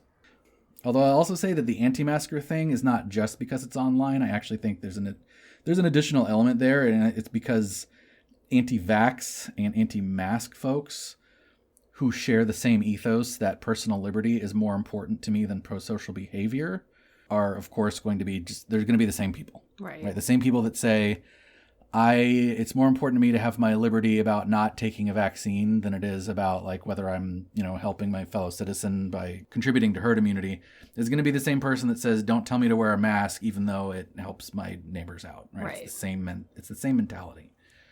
All right. And I want to say to that person, then don't drive on the roads. Right. Okay. I got to mention one more thing about the modern anti-vax movement before we hear from Dr. Gorski again. You are going to love this one. No, I won't. No, you will. If you are a longtime listener, you are also going to love it. One way that anti-vaccine doctors are trying to prove that vaccines are harmful. Actually, one second. I want to unpack something I just said there. You said doctors, and I kind of almost stopped you and was like, what are you talking about? Oh, I didn't even realize I needed to... Have I not said that yet? I don't know. Maybe I wasn't paying attention. I mean, there are anti-vaccine doctors. Like, that exists. That's a thing. We talk about this in our interview, which is coming up, but like... This is what makes it so hard, is that like doctors are people too. It's not just chiropractors. With doctors come all of the like various flaws and shortcomings and complications and complexities that go along with being a human being in the world. And it makes it so difficult because like doctors are the way we interact with, I know, like with the medicine. body of medical science. Right. And while doctors are people, so therefore they're fallible. Right. I know. It sucks. The thing I actually wanted to unpack, though, is when I said trying to prove vaccines are harmful. What's wrong with that sentence from a scientific standpoint? I don't know. It just sounds like you're saying like how all those scientists are trying to prove that the Earth is flat. I mean, like Science 101 is you are not trying to prove your pet hypothesis. That is not what science is. Science is not, I think this and I'm going to go out and try to prove it. That's bad science, my man. That is literally bad science. It's the most basic fallacy, but it's rampant in the anti-vax sort of like doctor researcher community. It's rampant that like they already believe that vaccines are harmful and they are searching for ways for that to be true. Right. And that's not what science is. Science is, here's this thing that is proposed that may or may not be true, and actually try to disprove it as much as you can. Right. You can never prove it true, but you can say like, well, I think we've exhausted all the reasons that it's probably not true. Right? That's what science is. So these folks believe that vaccines are harmful, and they try to find some link to prove that's the case. It was true with Wakefield, and it's true for so many others. It's just weird to me sometimes that such a basic logical fallacy keeps cropping up. It's just, I don't know, it's weird. It feels weird to me. In any case, anti-vax doctors now are trying to prove vaccine harmfulness by saying, well, it only harms some people because they have genes that interact poorly with the vaccine material. Jesus H. Christ. Who is this? Is this Dr. Ben Lynch? And guess what the star gene is that they say is involved in this? Is it MT Jafar? Oh, yeah, baby. MT Jafar is back. Here, just let me read you the title and subtitle of this Atlantic article from 2019. Jesus. Title: Why Anti-Vax Doctors Are Ordering 23andMe Tests. No. Subtitle: Naturopaths have long been obsessed with a gene called MTHFR. Now vaccine skeptics are testing for it too. My stomach hurts. When I read this article, I was just like snickering to myself the whole time. I was like, nice. The thing that I hate is that like MTHFR. How this kind of stuff is so insidious because it doesn't seem to matter how inoculated you are against this stuff. It sows a seed of doubt. Like when I was pregnant and after I was pregnant and I had complications and I read somewhere that like, ooh, maybe MTHFR can like affect you. I had a freak out inside that I had to coach myself through. And because of what we learned on the podcast and because of just like general stuff we read, I had to really do a lot of work to not freak out over, oh my God, what if? Interesting. Even though we had done a lot of like debunking work with MTHFR in the podcast itself. Yeah. Interesting. And I think that can happen. I think that's why these things are so difficult is because it's so much easier to sow seeds of doubt than it is to create maintain trust. And I think that it is completely normal for our brains to worry about these things. It's like I think you talked about in the previous episode of like, it's safer for us to be cautious and to be worried and to have these fears. And so then our brains naturally go that route. And so then you like, it doesn't matter how well inoculated you are, these things are going to come up. Right. It's none of us like as much as we want to try to, say that this is like a way to inoculate ourselves against misinformation. There are certain fundamental things about the way human brains work that will always make us vulnerable to certain forms of ideas and attacks and that sort of thing. And it's only with that constant vigilance and consulting your trust network and talking to people that won't turn you the wrong way or, thinking about your scientific knowledge. It's all that stuff together is the only thing that can really pull you through that stuff. Right. Anyway, I thought it was cool that MTHFR... It's not cool. ...made another appearance on the show. By the way, if you're a new listener, I'm referencing our Season 1 episodes 18 and 19. What is it with you and the two-parters? I don't know, because this one I even think... This like probably should be a three-parter. There's just so much. Oh yeah, this episode's going to be long, listeners. It's already long. It's going to be even longer. All right. Anyway, enough about Ben Lynch and other faux doctors. Let's get back to our actual doctor. So why do you think the anti-vax movement exists? Like, do you, in terms of, do you think it is just like a cynical monetary grift, or is it that there's like a bunch of true believers, or is it maybe a combination of that? Yes to both. Yes to both. Okay. Well, there's an interesting campaign for countering digital hate did a rather interesting report a while back where they categorized the anti-vaccine movement. Like they divided it into 4 groups. One, they kind of kindly called the entrepreneurs, which they're the ones I call the grifters. That's a euphemism. I get it. Yeah. They're way too kind. I call them the grifters. They're the ones who use the anti-vaccine movement to promote their business and brand and to sell supplements and quackery and that sort of thing. The next category are the campaigners. They are mainly the true believers, and some of them are even full-time activists who run the Facebook pages, who run the blogs, who run that sort of thing. Then there's the conspiracy theorists. I'll be happy to get into that in a minute, because what I've come to believe over the last couple of years is that basically all science denial is rooted in conspiracy theories, and that the anti-vaccine movement is basically just one big conspiracy theory. And then there are the communities, which are just basically usually the Facebook, the looser Facebook groups, the ones that are run by people who, for instance, who are not campaigners, like it's not their full-time gig or not their like a huge proportion of their time. And, the level of belief probably varies there from whether they're, super invested or not. But these are the places where a lot of people get sucked in and radicalized. That's interesting, because first of all, that was going to be my next question. So you already answered my next question. And second of all, the hierarchy that you described there sounds very similar to so many other groups we've talked about on the show, where there's this like hardcore center, and then as you kind of go out, it's you get more and more where it's more about like the conspiracy theories, and then you get even further out, and it's more about like the onboarding process, of taking somebody who's maybe curious or skeptical and radicalizing them into the ideology, as it were. And sounds so similar. And there are always the grifters. Always, always, always. They're in the mix for all of these things, all of these movements. Yeah, we just did our last few episodes of last season were about QAnon, and it sounds exactly like QAnon, right? Like you have the Ron Watkinses that are sort of at the top, that are clearly grifting, and then you have like a bunch of influencers / what you called campaigners, and then the campaigners could be the influencers. I mean, you have like before social media started cracking down, you had people like Larry Cook, who ran the biggest anti-vaccine page, I believe, on Facebook, for instance, and those sorts of people. I mean, the influencers have had more difficulty being influential since social media started finally cracking down, but they still manage. And I mean, a big problem is still that Facebook is still a wretched hive of scum and anti-vaccine quackery, just not really so much for public Facebook pages. They've basically turned a lot of their pages private.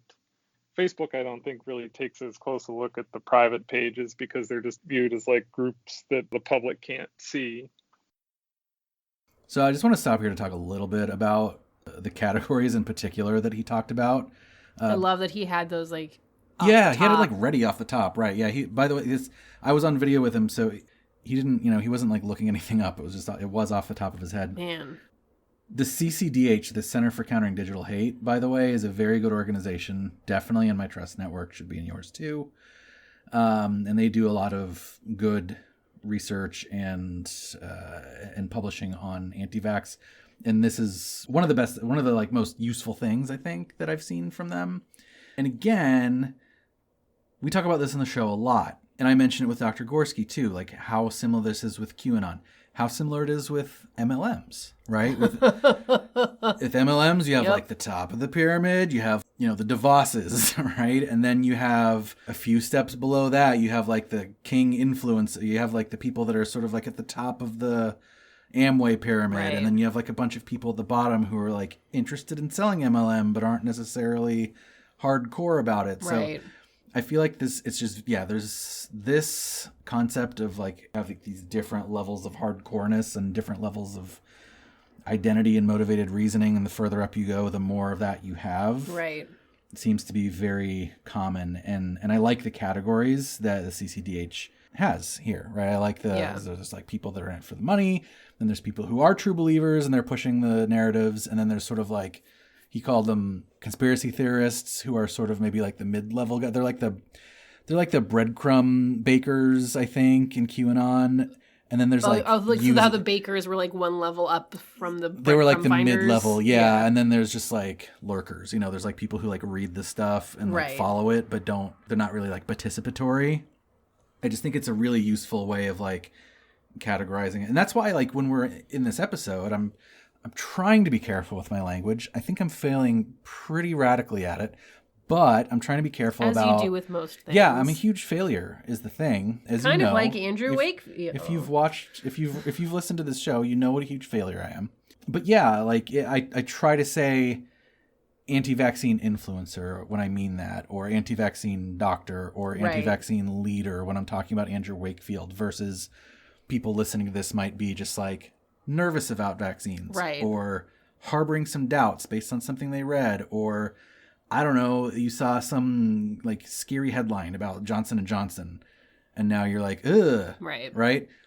Those folks are not the same as Andrew Wakefield. They're not the same ones that are pushing these narratives and profiting from these narratives. These are people that are being affected by these narratives. Yeah, I don't think I have much anger towards people that have fears and doubts. I think it's when it starts to go beyond that and starts to like really affect other people and starts to like get into this ableist territory and get into this like spreading misinformation is like when it starts to get more complicated. But like when I'm scrolling Twitter and I see somebody be like, I'm afraid to get the vaccine, I feel for that person. It makes me sad. All right, let's get back to Dr. Gorski for a minute. And you're right.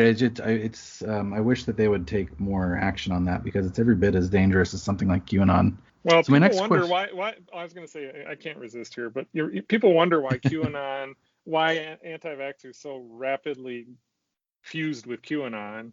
Back in the day, and I don't know if you had this thought, or some of us were kind of naive in that we thought, well, part of the reason there's an anti-vaccine movement is because of the success of vaccines. People don't see the horror that diseases cause, the ones that we vaccinate against Mm-hmm. anymore. Right. Vaccines are a victim of their own success. You've heard this narrative before, right?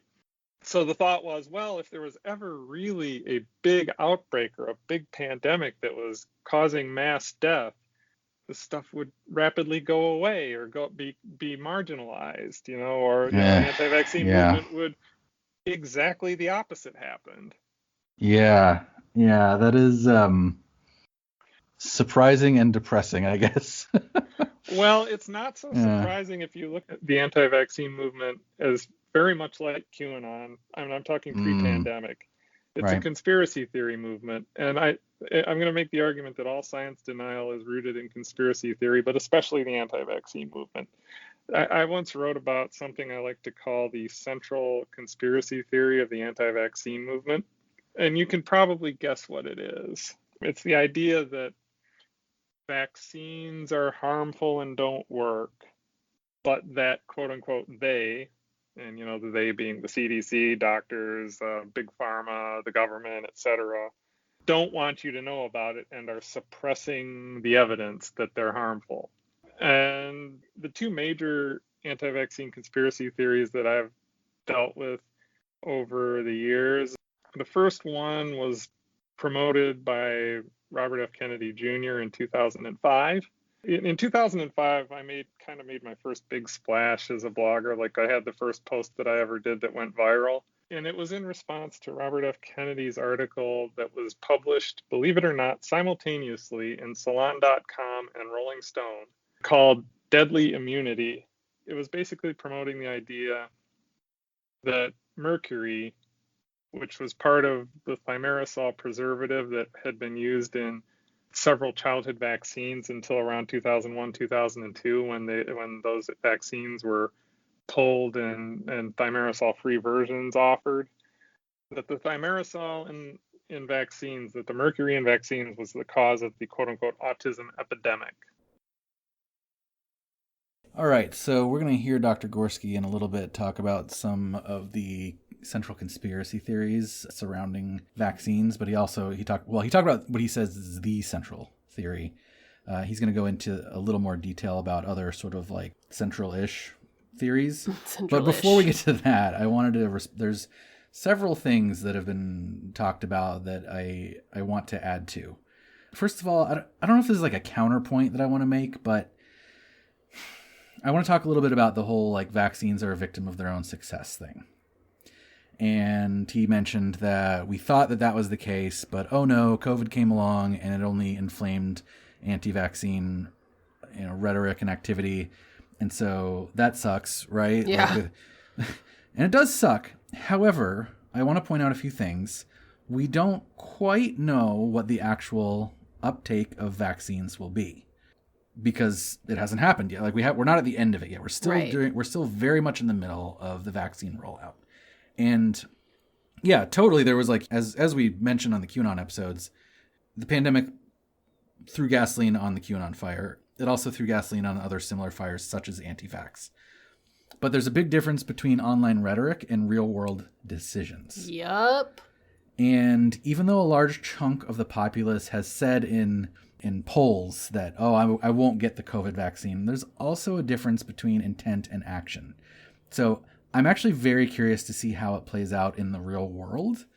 I'm really curious to see if actual vaccine uptake really does follow the rhetoric, the anti-vaccine rhetoric, or if it doesn't as much. Can I give you an interesting anecdote? Yes. I know somebody who was a little vaccine hesitant when the rollout started, and then when they experienced the relief when their own parents were vaccinated, the relief they experienced in knowing their parents were vaccinated convinced them that it was the right thing to do for themselves, because they couldn't really argue with those feelings of relief. Can I riff on your riff? Please. One of the major ways, and the reason I'm riffing is it's not part of my script because I had to cut so much, but one of the major ways that it's suggested now that doctors in particular interact with people who are vaccine hesitant is to use storytelling, such as that. Because it's STEAM, as baby. we have said on the show before, arts are always a part of it. Yeah. And as we've said on the show, and as we will say again on the show, and this episode, and again in the future, just countering with facts doesn't work. Right. If it did work, then we wouldn't even have a problem because the facts are out there. Right. So it's not saying, hey, did you know that QAnon was stupid? Did you know that there's not a global cabal? Did you know that vaccines are actually, that they work and you're an idiot? Like, that doesn't sway people. That doesn't change people's minds. Right. So what is recommended is that if a doctor if a patient tells a doctor, oh, I have a friend who got XYZ vaccine and her kid got real sick after, so I don't know, I'm a little worried. Right. Then the way to counter it isn't, you got sick for reasons that's not true. Right, Here's the facts.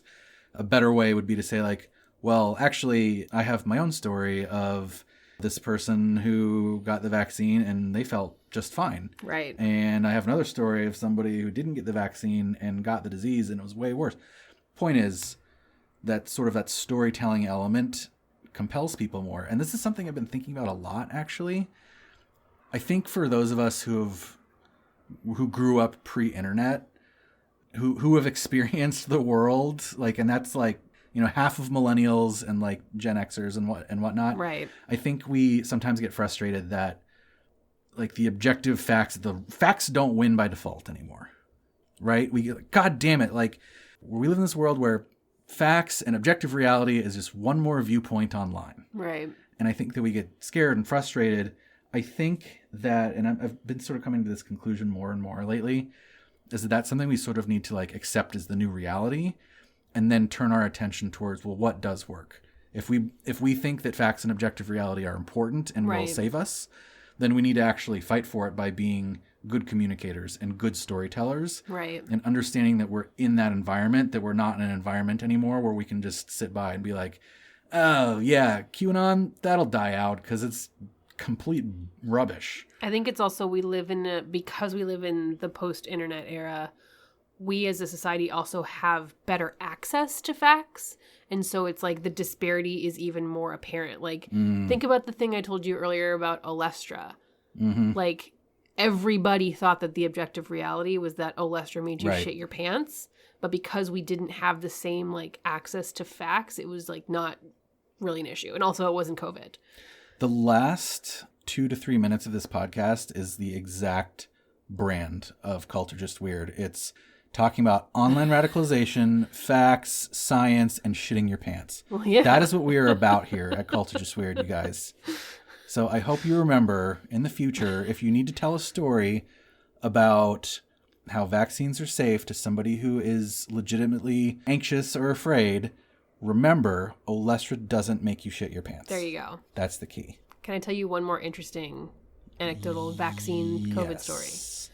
I know somebody who does not get the flu shot because, quote unquote, the only time they've ever gotten the flu was the one time they got the flu shot. Mm-hmm. They got the COVID vaccine. Interesting. I thought that was very interesting.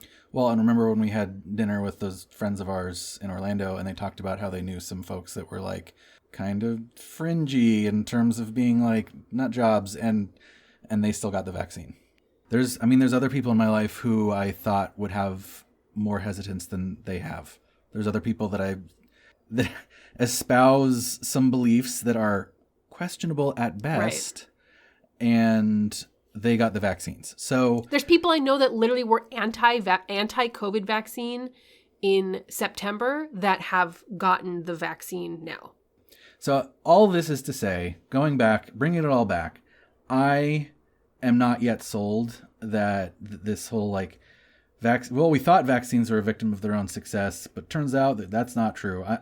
I think that the story is not fully in on that yet. Right. It may be true. It may be, oh yeah, well, COVID came around and proved that.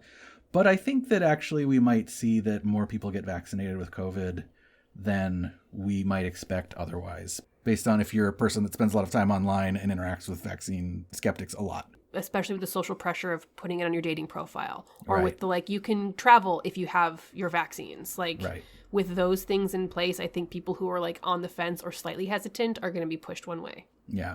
Now, again, COVID it's no smallpox, right? So it's not like everywhere and going to kill you. And if it doesn't kill you, it's going to disfigure you.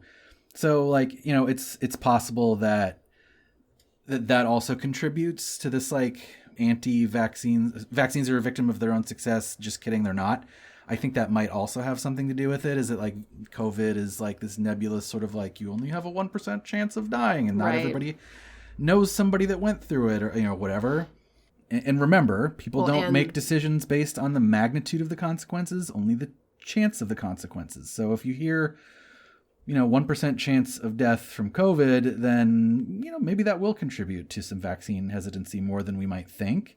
But I also think, by the way, that was an important change in the talking points when communication, I don't know if you remember when the communication sort of changed from, hey, it's not just a 1% chance of dying.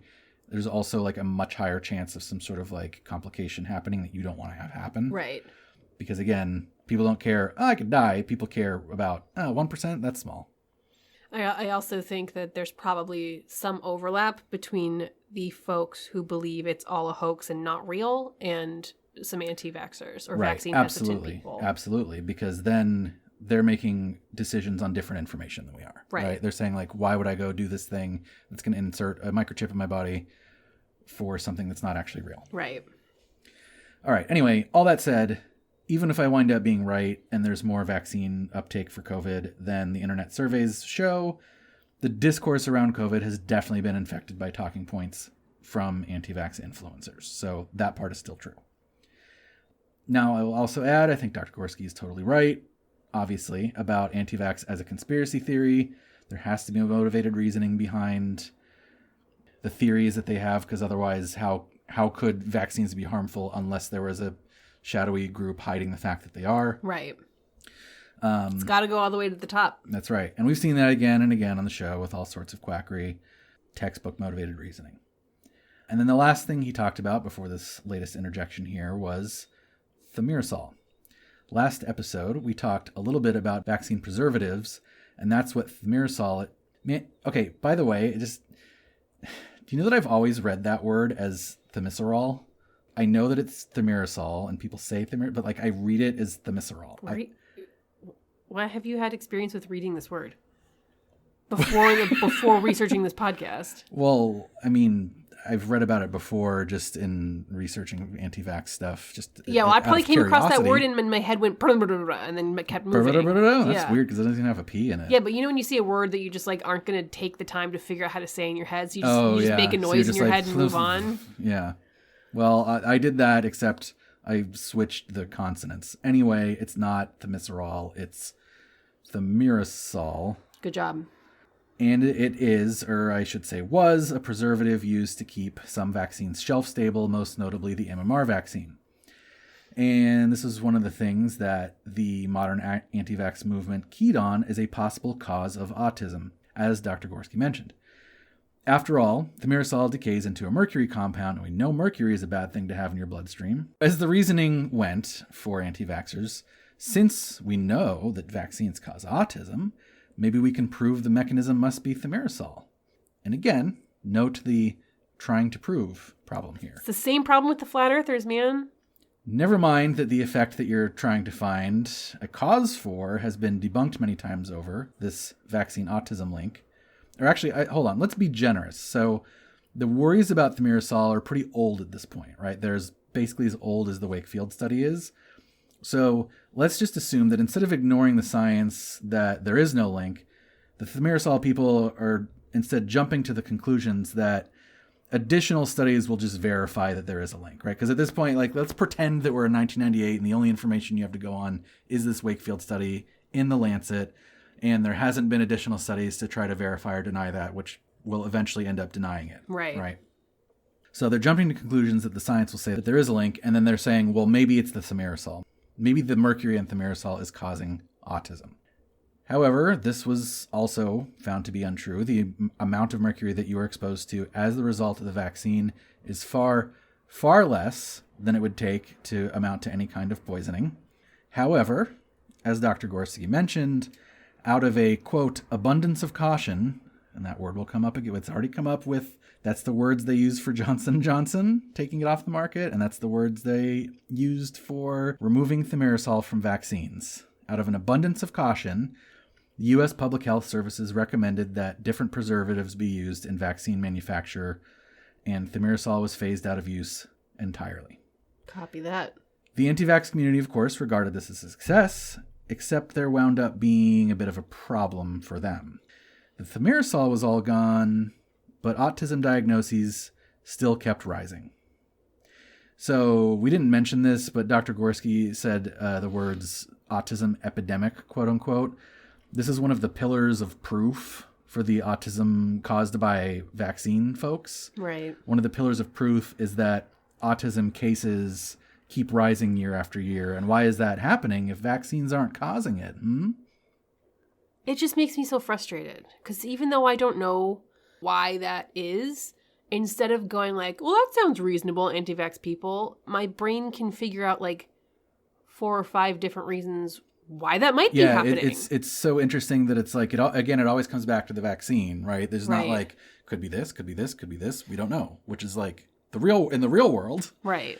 That's what it is. We don't know why it is. Right. There's speculation. And I think Dr. Gorski speculates this later on. And I agree with this, is that it's probably just changes in diagnostic procedure and medical understanding. That's what I was always under the impression of, is that it's not necessarily that there are more cases, which may or may not be true. I don't know. But my understanding was that it probably is related to the fact that we have different, better, adjusted diagnostic procedures now. Right. It's more people it's are more being that diagnosed. We are recognizing that this is a thing. And I'll say that, like, you know, if you go fully into the like non-ableist sort of like neurodivergent versus neurotypical, it's not even really a diagnosis, quote unquote, right? It's a different way of being. Right. And it's something that we just never really like had language or categories for before. And now we sort of are. And that's why it's increasing. But now, you know, it does increase. These quote unquote diagnoses do increase every year. So maybe it's something else. I don't know. But the point is, I'm not sitting here going like, oh, those vaccines. Right. Anyway, the fact that autism is still around and increasing, despite thimerosal not being still around, is quite inconvenient if you're an anti-vaxxer. So the anti-vax leaders moved the goalposts. It's like when those flat earthers in that documentary were like, here's the defining experiment we're going to do to prove the earth is flat, and it proved the earth is round. It was like, we must have done it wrong. Right, exactly. So that means it's time to talk about aluminum. So we talked about aluminum a little bit. We mentioned why it's used. It's used as an adjuvant, which means that it's added to some vaccines to increase their effectiveness. So I was curious about this, and I looked into it. You did your research? I did my research.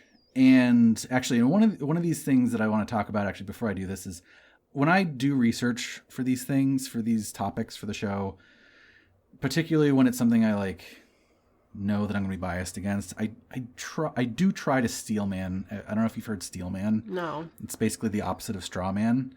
So steel manning an argument is it's what Jitarth said in that interview about like trying to present your opponent's arguments in the best light. And it's actually can be a very good... It's like benefit of the doubt. Yeah, it's sort of benefit of the doubt. It's like, what is the best possible case that my opponent can make here? And it actually helps you... It's good for your own understanding because it helps you understand like what their points are, what they're trying to say. It gives you empathy for that position, but also it gives you empathy for the position. Bolsters your position. It's just good practice. So I've been into this like whole idea of like steel manning, right? So obviously I wanted to do that with this as well. And so I looked into it, and it turns out aluminum, sort of like having too much mercury in your bloodstream. So aluminum is actually toxic to your neurology. So it's a neurotoxin. Cool. So should we throw away our aluminum foil? And well, don't eat your aluminum foil for sure. Yeah, but we touch food on it all the time. No. Do you know how ubiquitous aluminum foil is? You gotta throw it away. All right. So if you have aluminum in your bloodstream and too much of it, then it can be a neurotoxin. And I looked into it more, and there are actually some scientific studies out there in respected journals that do explore this idea. I'm not going to say they demonstrate one way or the other, but they do explore like, hey, is aluminum bad for you? Let's actually look at this. So I was like, okay, well, is there something to this then? Right? Now, vaccine advocates will stress that more aluminum is consumed by children in mother's milk than they get in a vaccine. So case closed, right? But anti breast milk. That's what it should be. The thing is, vaccine delivers the aluminum directly into your bloodstream, and that's very different than absorbing through your gastrointestinal tract. As you know, you don't absorb as much as you would just by getting it directly injected. So this it feels like a bit of you should inject alcohol directly into your veins as opposed to absorbing it rectally. Right. That is what we advocate on this podcast. How many times are we going to talk about the rectum in this one episode? As many times as I possibly can. Good. Yeah. Is it a goal? Are you writing it down? What do you think I'm sitting over here taking notes? So it felt a little weird that it was like, oh yeah, like why would you say you eat more aluminum than you get in the vaccine when the vaccine is not, you're not eating the vaccine, you're getting it injected. That's a legitimate argument, I thought. That is, right? I can see an opening to the door of a legitimate argument there. So you layer on top of this, if you are afraid for your child, and perhaps you're someone like me, like us, who has been through an experience of child loss, where the low probability catastrophe actually happened, and suddenly you're finding yourself thinking, well, it's probably safe, but like, I don't know, maybe I just don't want to take the risk. Right. Right? So, did I become an anti-vaxxer at this point? Am I supposed to answer that? No. I don't think you did. Yeah, obviously I didn't. And there's probably not a lot of suspense here unless you've skipped like the entire rest of this in the last episode. But I will say, man, I really did gain a ton of empathy for the vaccine hesitant when I went through this experience myself. Not sympathy. I already had sympathy. I mean, empathy. Like, I got it. I felt it. I got how their headspace feels when they're thinking about this, because I was like, for a moment in time, I was kind of feeling it myself. Right. Right? So, if you are wondering now how I climbed out of this, here's how. Basically, it comes down to the Trust Network stuff. And I know I keep referencing Trust Network, and it's like, that's on our Patreon. But, we talk about it enough on the show. The Trust Network, again, is just like the people and the things and the science and the whatever that I trust already. So I was like, well, is there something to this? Okay, well, let's see if the other things that I trust have something to say about this. So actually, Dr. Gorski had a couple articles that and this is like way after talking to him on the interview. And I'm like reading these articles by him. It's kind of weird. But he had, he has a few articles where he talks about, and he actually goes into what's great about him is that he says, like, in his articles, he'll say, like, this is all bunk and stupid, but let's say that it wasn't. Let's, like, go point by point and explain, like, in detail, like, what's going on here. That's the best kind of skepticism. I agree. You know who else does that? I know who you're going to say. Anne Reardon of the How to Cook That YouTube channel. Anne Reardon is another...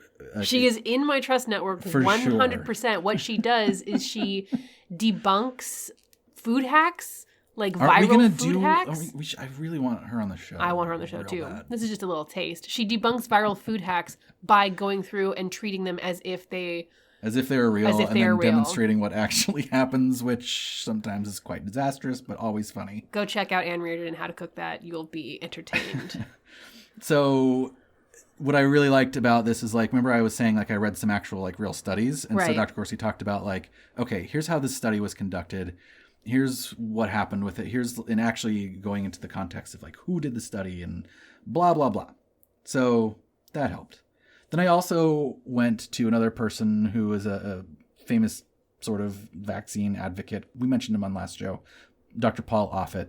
And he actually had a statement that he made about aluminum amounts that addressed the exact thing that I had read about and was thinking and was concerned about, which is, oh, but it's different if you get it injected. And so he was basically like, yes, that is true.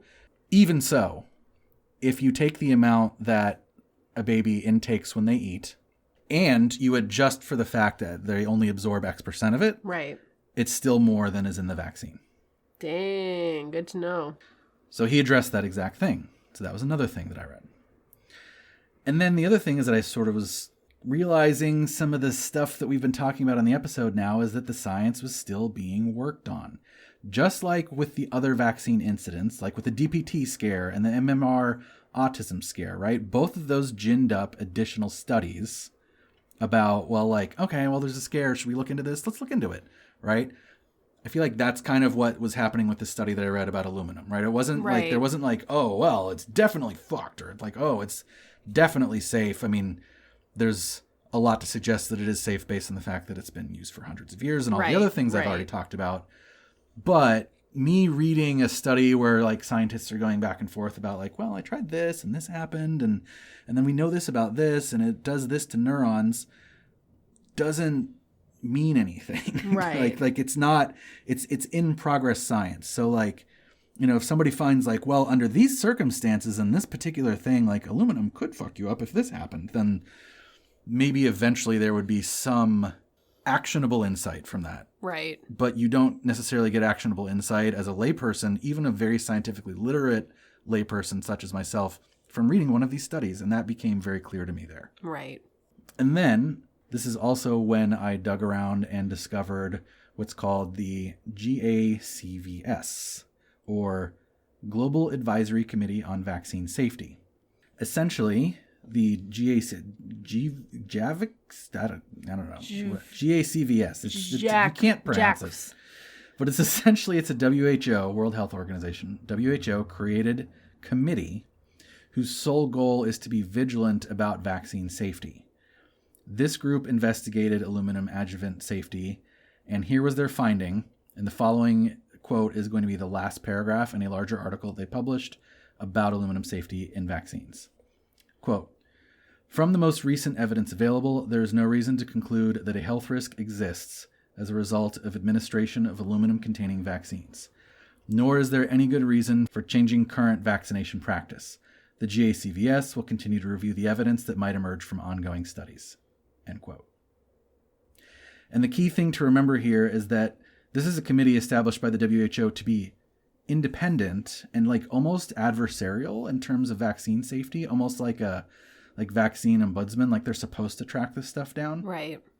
When the aluminum research happened, it was the GACVS recommending that it happen to the WHO, not the other way around. So that's like their whole job.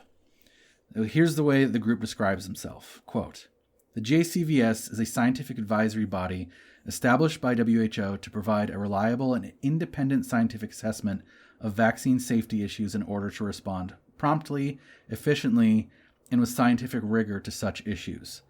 Membership includes experts from around the world in fields of epidemiology, pediatrics, internal medicine, pharmacology and toxicology, infectious diseases, public health, immunology and autoimmunity, drug regulation, and safety." End quote. That covers quite a bit. So, me realizing that an abundance of caution is how vaccine science is and always has been done is another thing that helped bring me out of that little like, oh, how do I feel about this? Right. And finally, realizing that kind of none of this matters anyway, because the aluminum fear comes from autism fear, which is not only begging the question, as we've mentioned several times, but also has been debunked a bunch of times. Basically, we're trying to, again, find a cause for an effect that doesn't exist. So it's like, oh, wait, why was I even worried about this? Yeah, it's like, oh no, I'm afeared that I'm going to turn into a cow from this. Right. It's vaccine. like, it's one thing. It's one thing if it was like, oh man, there's a link between vaccines and this disease, and we just don't know what it is. Is it this? Is it this? Is it this? Right. It's another thing to be like, we're looking for this link to nothing. Yeah. So all of those things are sort of, again, what brought me out of that. So there's one anti-vax myth that we didn't state at the top of the show, but I actually think is pretty important. We probably should have stated it. But there's this myth that vaccines don't have the same trial and approval process that normal drugs do. Oh, yeah, so they're they gonna love be to say that. Yeah. It's a very popular one. And this is true. They don't have the same trial and approval process that normal drugs do. They have different processes. And, in fact, from my research, they have way more layers of safety even than your non-vaccine pharmaceuticals. As we've been talking about, as I just mentioned, vaccines are always treated with this quote-unquote abundance of caution. Right. So here's a pretty good, although probably not comprehensive list of the layers of vaccine safety I discovered on my journey of researching this episode. First and foremost, the existence of the JCVS that we just talked about by itself is like pretty much enough for me to make me say, okay, that's definitely safe. Their independence and their purpose as a check and balance, their multidisciplinary approach all make me feel very good about their work. But let's talk about the US specifically a little bit, since we have several things going on. One of them is called the vaccine court. There's like this more boring technical term, but everyone calls it vaccine court. Long story short. Is it like night court? It's exactly like night court, except instead of happening at night, it happens inside of a vaccine. That's what it is. In the real world, long story short, there's this whole specialized apparatus of the legal system designed specifically to process claims of vaccine harm. It was actually established in 1986 as a response to that DPT scare that we keep talking about, in an effort to rebuild trust and get back to herd immunity levels for pertussis. And I think it was pertussis. It was one of the three. As we see again and again, though, the very existence of this safety net is now used as firepower by anti-vaccine influencers to push the idea of, oh, if vaccines are so safe, why is there a court specifically for vaccine injury then? God, that's so insidious. It's so evil. I know. It's tough. The next thing I want to mention is another popular anti-vax topic, which is VAERS, V-A-E-R-S. You may have heard of this one. V-A-E-R-S? Yes. Never seen it. VAERS. Never heard of it. Don't know what you're talking about. It's the Vaccine Adverse Event Reporting System. It is co-managed by the CDC and the FDA, and it came out of the same act of Congress that created the Vaccine Court in 1986. And the idea is that basically it's like a pipeline for anyone who has received a vaccine can report any adverse reactions they might be experiencing in the wake. And then on the other side, VAERS will process these claims and investigate. Once again, same old story. VAERS does a lot of good, but gets misused and abused by people pushing anti-vax narrative. Well, even just like a regular person, like, I don't know, my tummy hurts a lot. It probably hurt after getting the COVID vaccine, and if I had gone like, tummy hurts, it could have been because I ate Chipotle. So that's the thing. Do not disparage Chipotle on the air. Chipotle makes my tummy hurt. I swear to God. I don't like to eat it. I am in the Chipotle cult. I know. I we need to get you out of it because it makes my tummy hurt. I know. I know that I'm an idiot.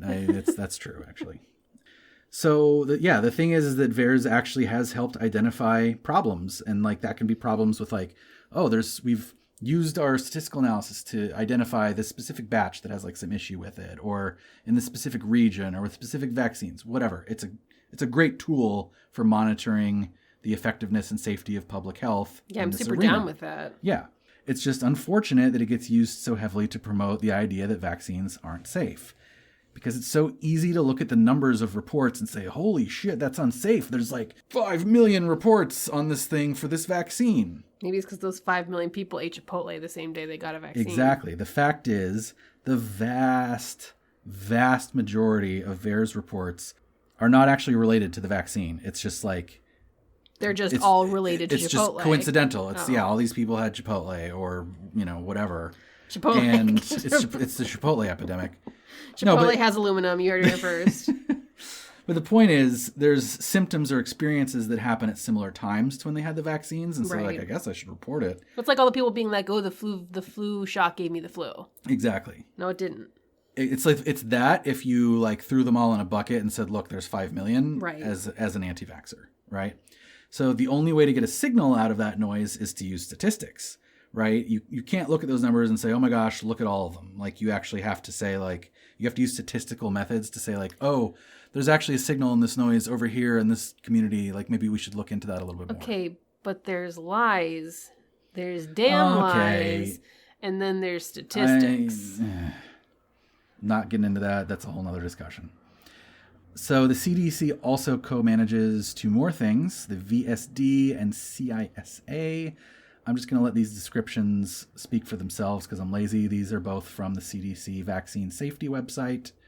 Quote, the Vaccine Safety Data Link, VSD, is a collaboration between CDC and 9 healthcare organizations that conducts active vaccine safety monitoring and research.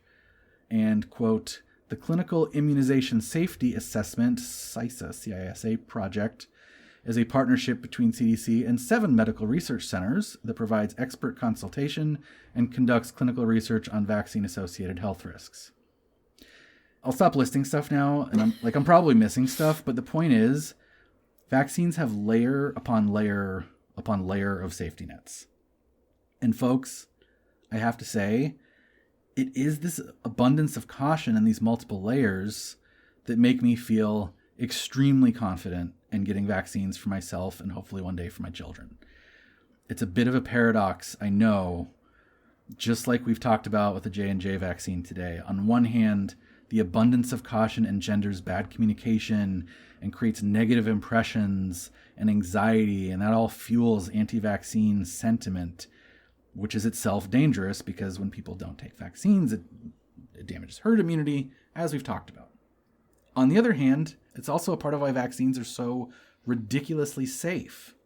So I'm not sure if I have the, quote, right answer to this question. Like, are we too cautious with vaccines? No. There's definitely a trade-off between caution and anti-vaccine sentiment, and I don't know what the right amount of trade is.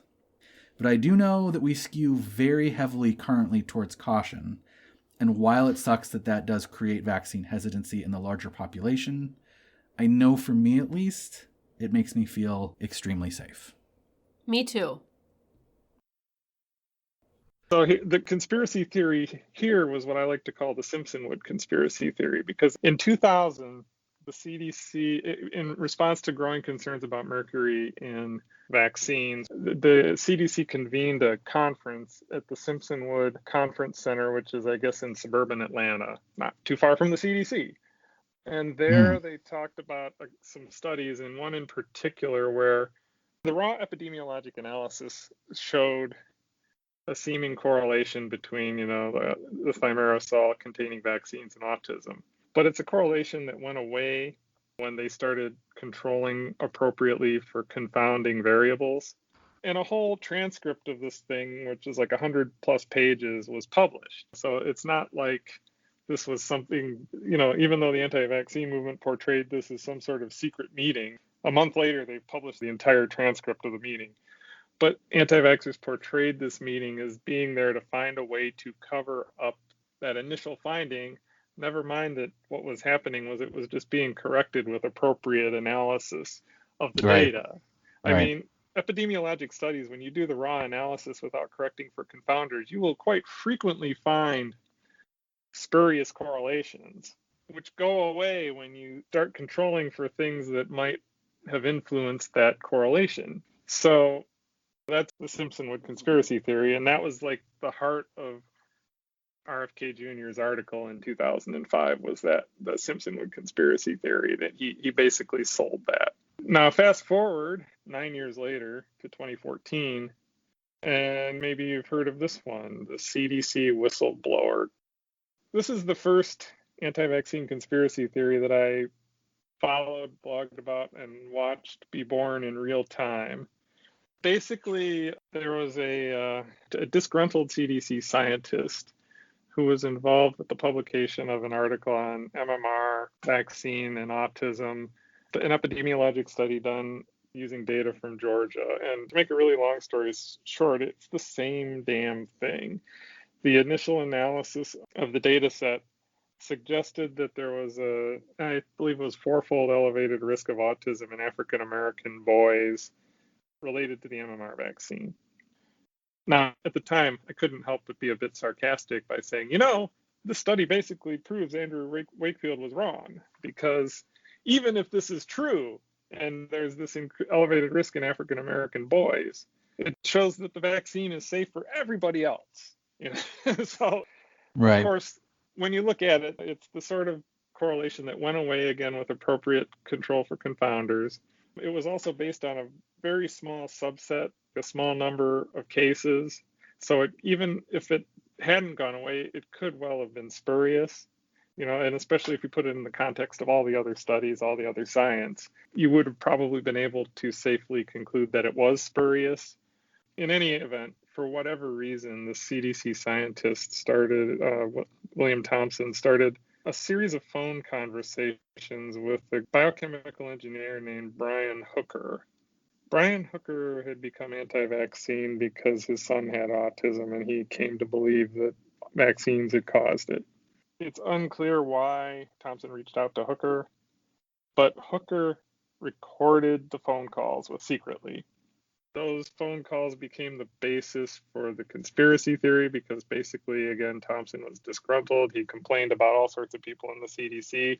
He felt like his concerns over the study had been whitewashed, even though they hadn't. There were claims, for instance, that all of the raw data had been destroyed for some reason, which is highly unlikely given that that would go so much against government data retention policies. In any event, he became the quote-unquote CDC whistleblower. Now, Hooker did the same thing, basically, and reanalyzed the data set that he had gotten from the whistleblower, and he did it without controlling for confounders. And then he said, aha, look at this, they're hiding this. Thus was born the CDC whistleblower conspiracy theory, which bubbled along until 2016 when Andrew Wakefield teamed up with Del Bigtree to make the anti-vaccine propaganda piece Vaxxed. The CDC whistleblower conspiracy theory is the heart of Vaxxed.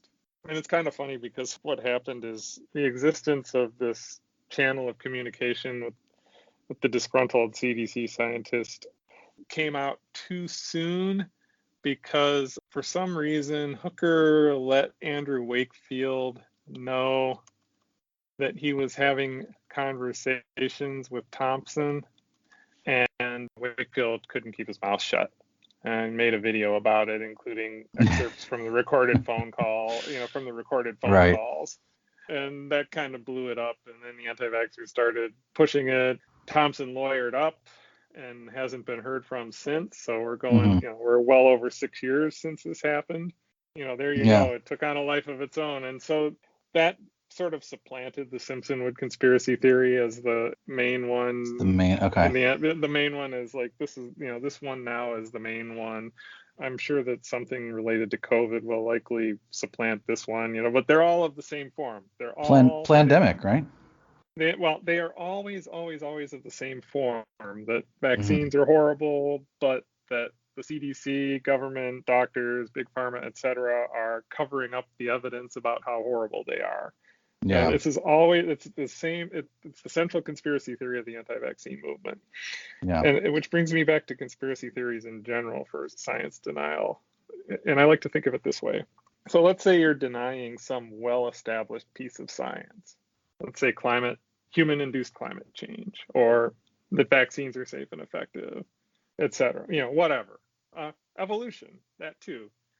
So how do you explain why the entire relevant scientific community that's devoted to studying those questions rejects your viewpoint? Yeah, I mean, you have to. I was going to say, you have to. It becomes a conspiracy theory. Right. Like it's necessary to say that there is a they covering it up because otherwise the truth would come out.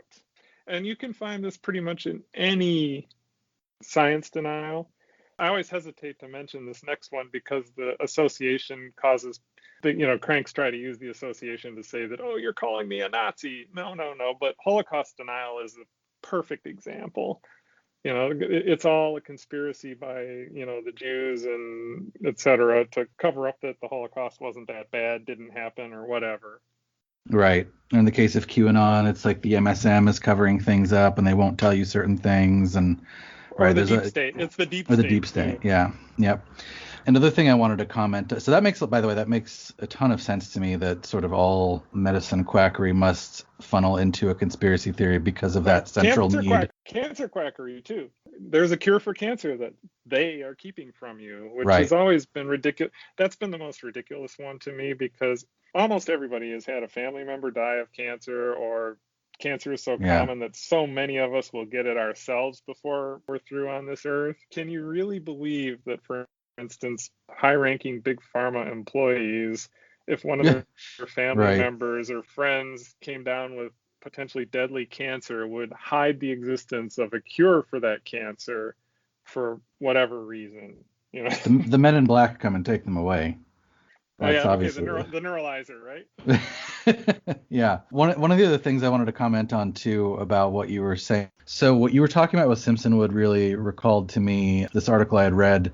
Again, I keep referencing, maybe it's just fresh in my brain, the QAnon episode. It's called The Illicit Aura of Information, and how when there are informational bits that are intended to be private and then become public, they attain this sort of like magical level with folks who then use them to to justify their beliefs. So an example for that would be like the DNC emails back in 2016 were private emails. When they became public, they acquired this like magical secrecy. Oh, what are they hiding? And there's actually another the emails, the climate scientist emails. I forget what university that one.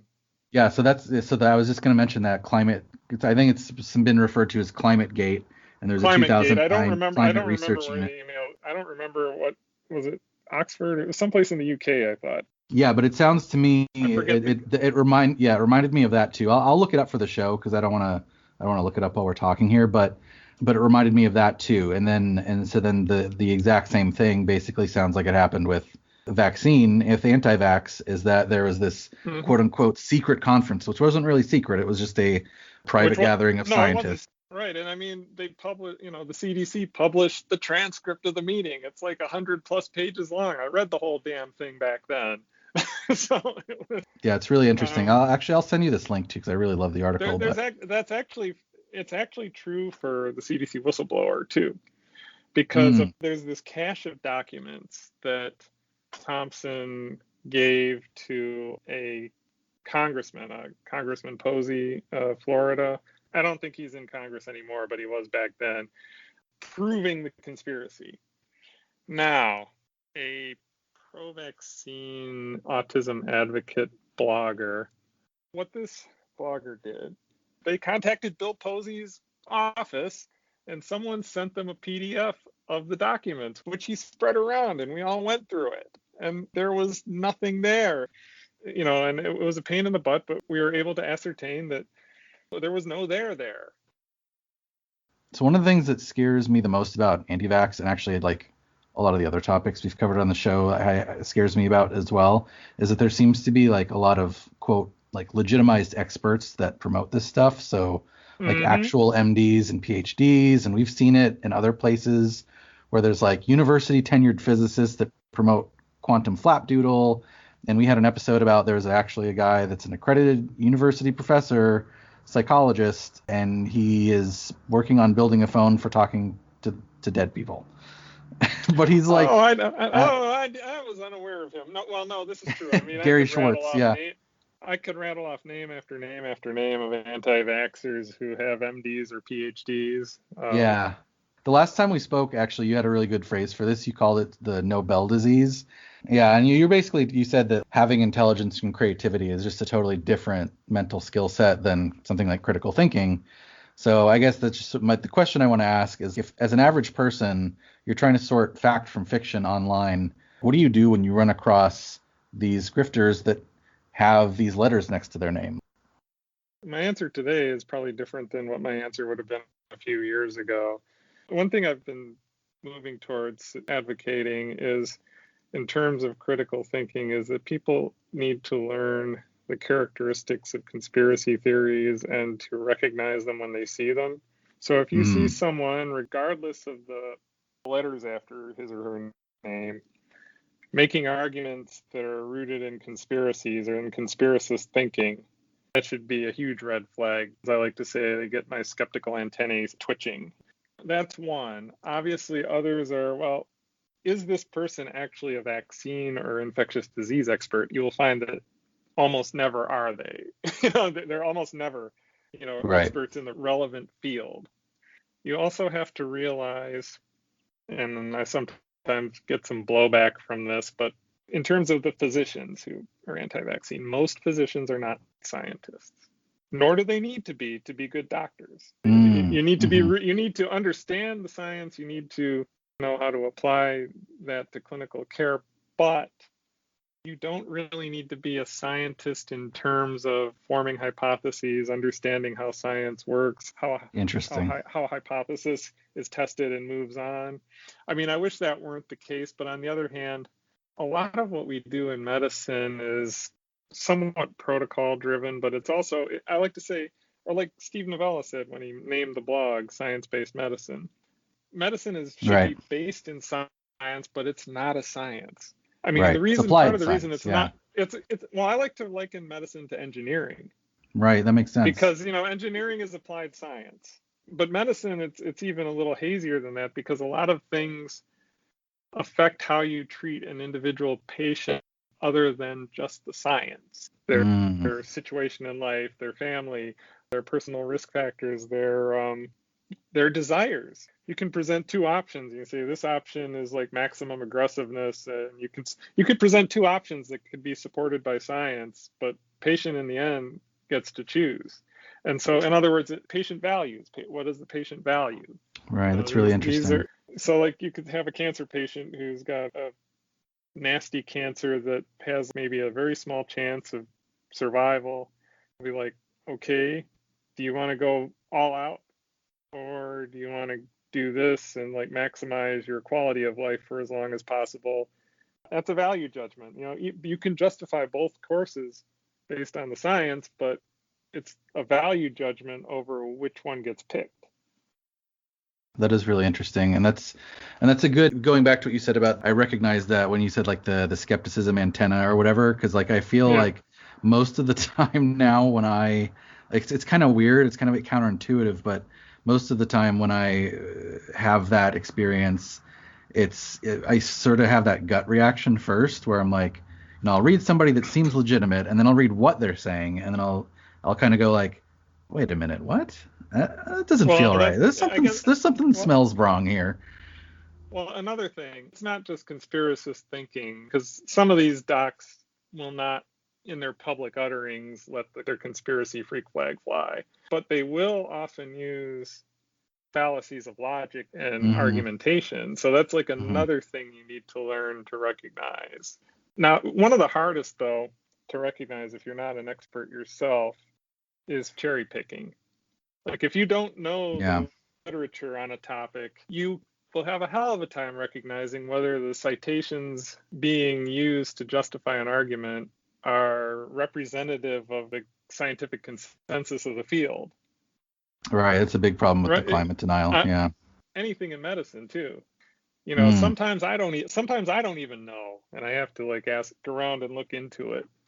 I mean, it happened especially with COVID. I had to like educate myself, and I tended to be fairly cautious at first because things were changing so rapidly. So a lot of anti-vaxxers I've seen claim this is that they aren't actually anti-vax. Rather, they simply believe that vaccination should be a personal choice and the government should stay out of it, which, we saw that same argument used by a lot of anti-maskers for COVID. They'd say, my body, my choice, right? So many other medical procedures are a personal choice. In fact, you just talked about that for you and your family. Right. So why shouldn't vaccines also be that way? What is different about vaccines? I guess it's the difference between public health versus private health or personal health. For instance, if you have cancer and you choose more palliative care other than going all out for that 5% chance, you're not affecting anybody's health but your own. You're not. And, adults really do have the choice here. It's a fallacy in a way. Nobody is forcing adults to get vaccinated. Yes, if you work for a hospital, the hospital is going to require that you have your flu vaccine every year and that you be up to date on your Tdap. But that's not the government forcing you. You don't have to work for that place. You can choose to go work elsewhere. It's the children, and this is another area where the anti-vaxxers like to co-opt a message of personal freedom, and it's part of the reason I think why right now, it wasn't always the case, but right now, the most extreme, the loudest, the most dangerous anti-vaccine rhetoric is all coming from the right. I mean, there are a handful of exceptions. RFK Jr. is obviously a lefty, but in any event, it's the success of the anti-vaccine movement of co-opting messages of freedom, personal responsibility, keep the government out of my health, that has, I think, led to this alliance. Surveys and studies have shown for a long time pretty conclusively that anti-vaccine views are present at roughly the same prevalence on the left and the right wing of the political spectrum. The old cliche or stereotype was that, anti-vaxxers were all, long-haired, granola crunching lefties. Yeah. That was never. It wasn't even that long ago that I remember that. Yeah. Right. That was never true. It was never true. There was certainly that wing of the anti-vaccine movement, but it was never true that that was the main group. There's always been a right-wing component to the anti-vaccine movement. I think what happened, it was already moving in this direction like a decade ago, but what really turbocharged the alliance between right-wing and anti-vaxxers it happened in 2015. It was the passage of SB 277 in California, the law that eliminated non-medical exemptions to school vaccine mandates. It was at that time that you heard the anti-vaccine movement. These arguments had always been in the anti-vaccine movement, but it was at that time that I noticed the anti-vaccine movement making a noticeable, strong pivot, primarily using arguments of personal freedom, anti-government, et cetera, and reaching out and trying to form alliances with right-wing groups. I mean, there were various Tea Party groups that started making common cause with anti-vaxxers, and it grew from there. And then came Trump about that time. And Trump, at that time, had a long history of making some credulous statements about vaccines and autism, going back at least to 2007, which I had written about it in 2007, never imagining what would happen with Donald Trump 8 or 9 years later. In 2007, nobody did though. So no, he was still hosting The Apprentice, and the show was kind of going downhill on its last legs, if I recall correctly. But in any event, since then, if you look at most of the politically oriented anti-vaccine groups, such as Michigans for Vaccine Choice and Texans for Vaccine Choice, and there's a bunch of other ones by state, they're almost all right-wing. And some of them are even funded by right-wing dark money sources. And that evolution happened pretty fast. Again, that element was there long before, but it wasn't the overarching face of the anti-vaccine movement the way it is now.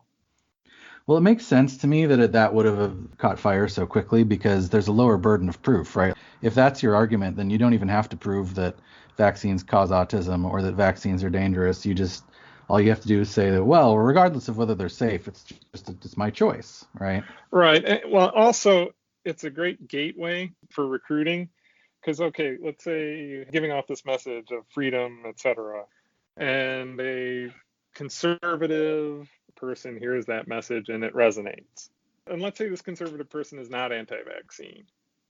Well, that's kind of the in where they get you, and they pull this conservative person down the rabbit hole.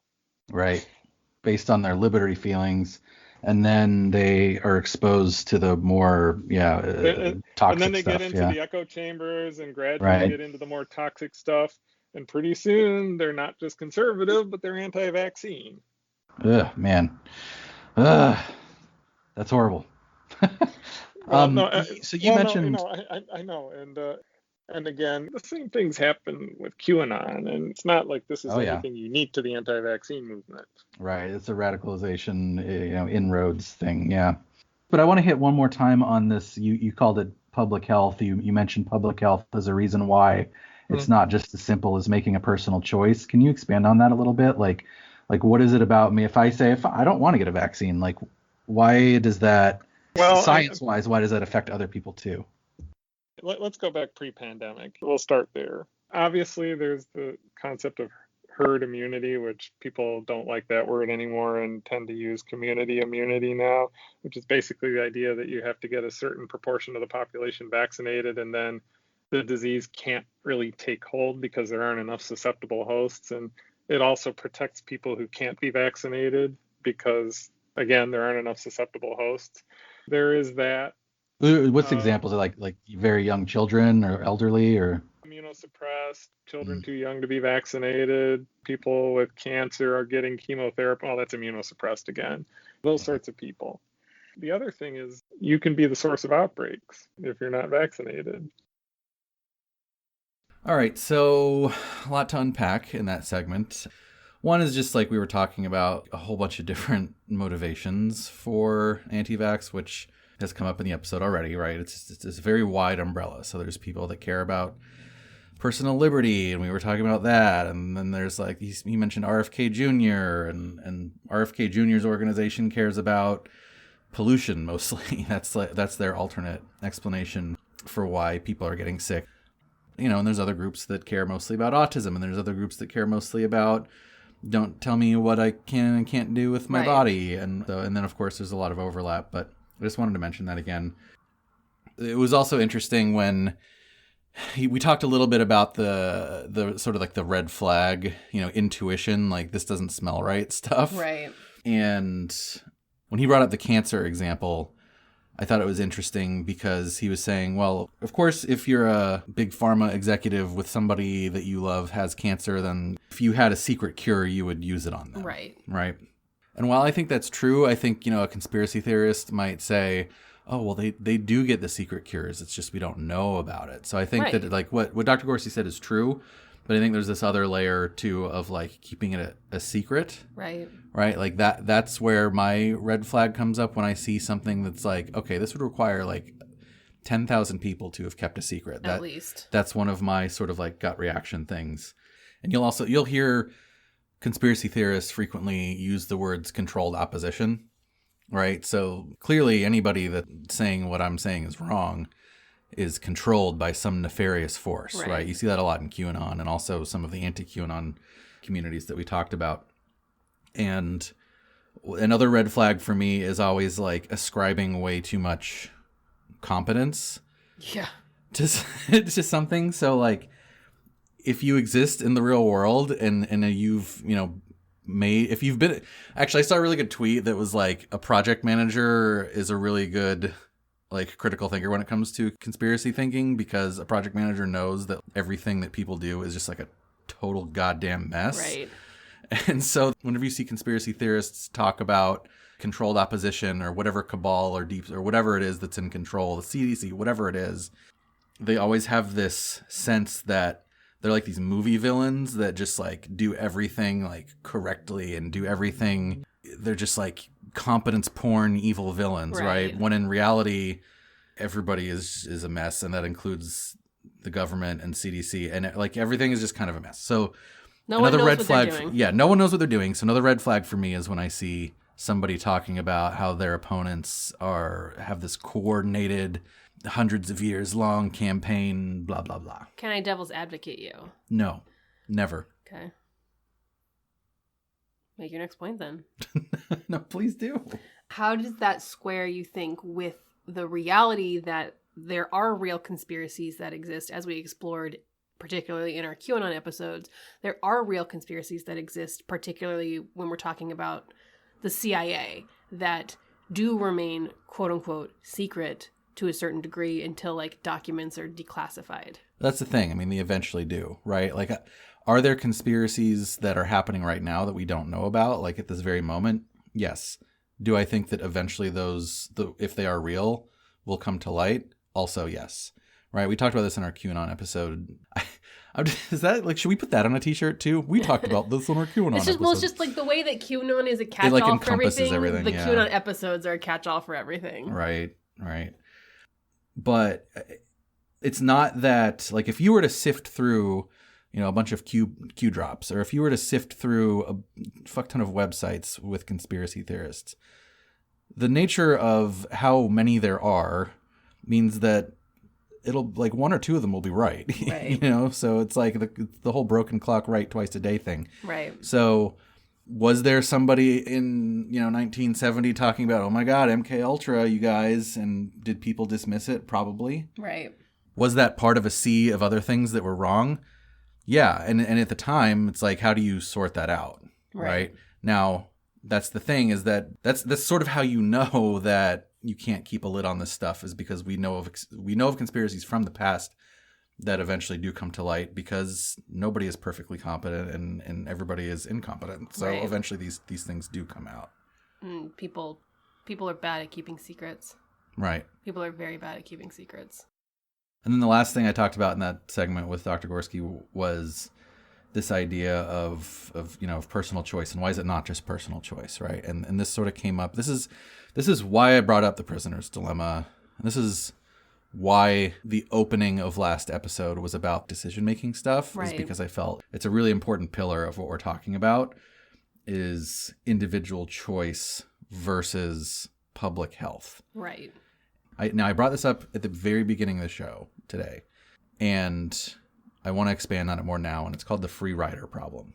So we may be thinking of all of these choices as being like, so remember when I was talking about my aluminum scare, that where I was like, is aluminum maybe, like, I don't know, like it's probably safe, but I mean, even if it's just a tiny risk, is that a risk worth taking? Right. And obviously we went through about how I got out of that and everything, but think about it this way. If, for example, let's say there's some disease, measles is not a great example because it spreads so readily. Right. But, let's disease X, whatever. And we are at herd immunity for disease X. Okay. That means that any new outbreak is going to be squashed. It won't have any chance to gain hold for this disease because we're at herd immunity. That's what that means. Right? So now me, an individual, thinking, okay, well, should I vaccinate my kid for disease X? If you think about this rational decision I'm making in my head, what if there's, on the one hand, my kid is not going to get the disease because we have herd immunity. Right. Because everybody else has gotten vaccinated. On the other hand, because the other side of the equation is completely safe in my mind, then it doesn't take much for me to decide not to vaccinate my kid. All it takes, especially if I'm afraid for my kid's safety, which parents are, all it takes is just like the tiniest little featherweight on that side of the scale for me to say, like, well, I mean, we have herd immunity, so why bother? Right. And so that's what's called the free rider problem, is actually you can choose to not, if you have herd immunity, you can choose to not vaccinate your kid and be safe. Right. But the problem is, again, prisoner's dilemma, the problem is if enough people make that choice, now you no longer have herd immunity. And that's a thing that I have seen often talked about in anti-vaccine circles, of like that retort of, well, if we have herd immunity, then why does my kid need to get the vaccines? If I want to send my kid to public schools, why do they need to get vaccines if we have herd immunity? It's just, if you follow that logic a little bit further, you'll understand why. Yes, but I want to really impress, and this is, again, why I opened last episode with that little cup example. That is actually a individually rational choice, right? If there's only a tiny chance on one side that some adverse event happens from a vaccine, even if it's one a bajillion, but on the other side that's zero chance because we have herd immunity, let's say everybody gets vaccinated except for my kid. Right.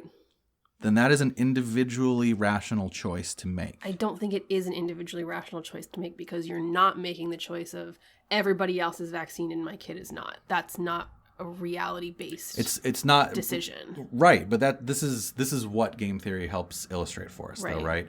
Is that because we want to think, I think sometimes, that it's like, well, they're being irrational. And in many cases, as we have seen on the show, in many cases that's true. In many cases it's misinformation. In many cases it's wrong information. In many cases it's bad science. It's motivated reasoning. It's Andrew Wakefield being a fraud.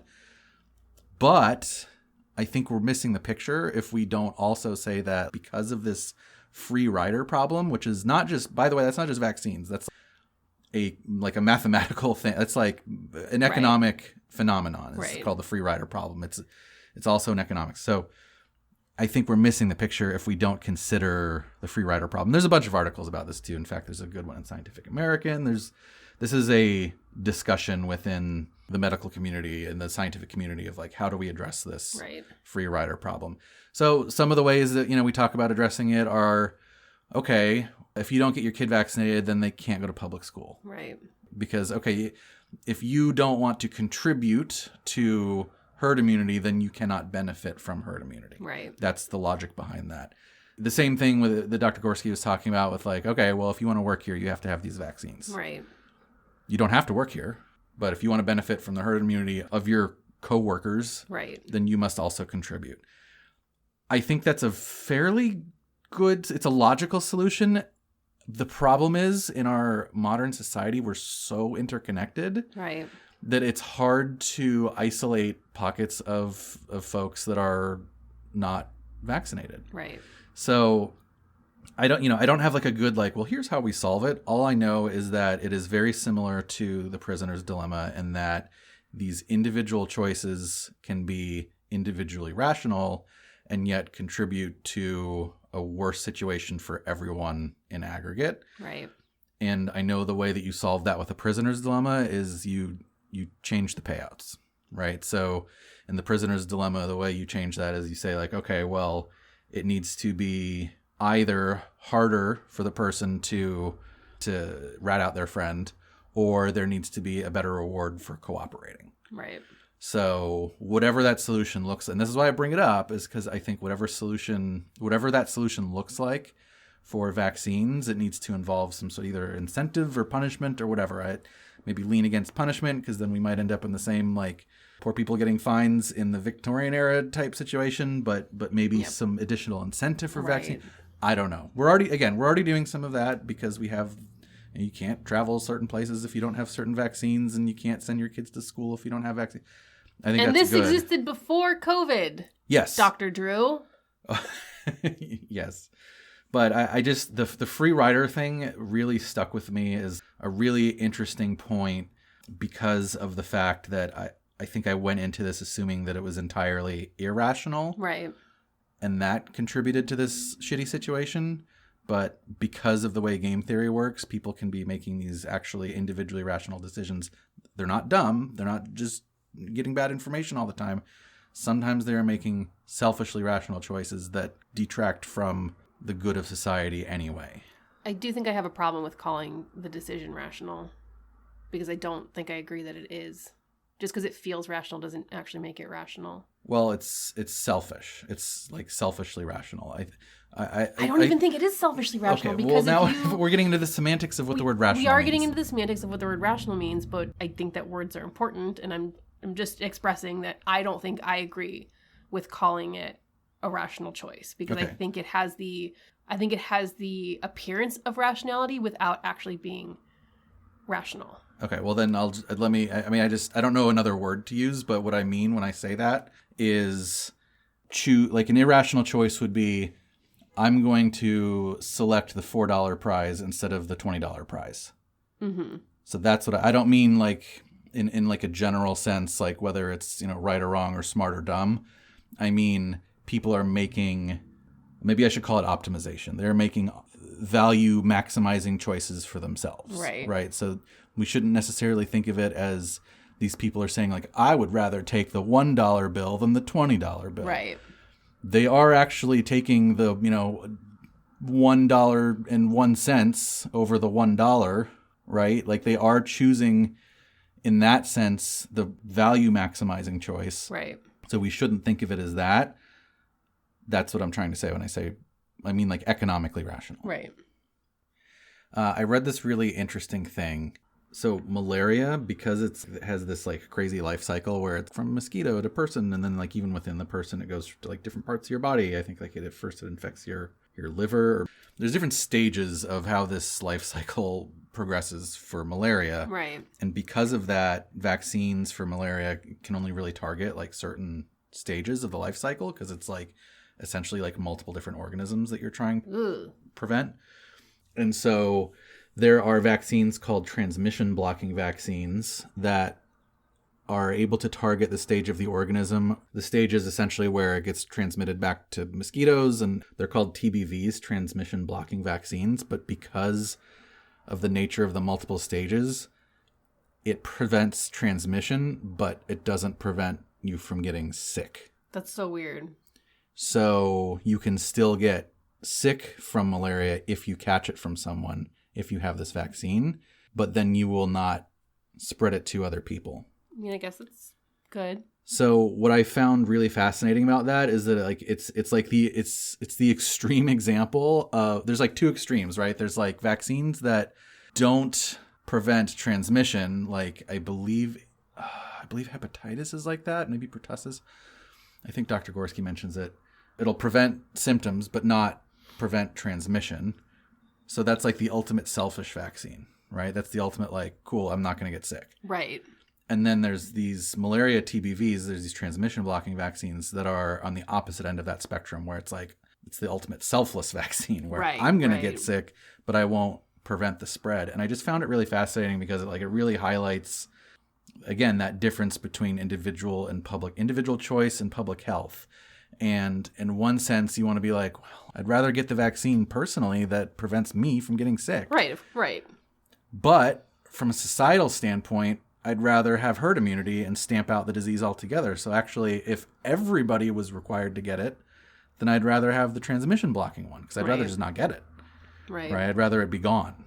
So, I don't really have like and therefore conclusion point for that. I just found it really fascinating that there are actually, because most of the time we're used to vaccines that just prevent both. Right.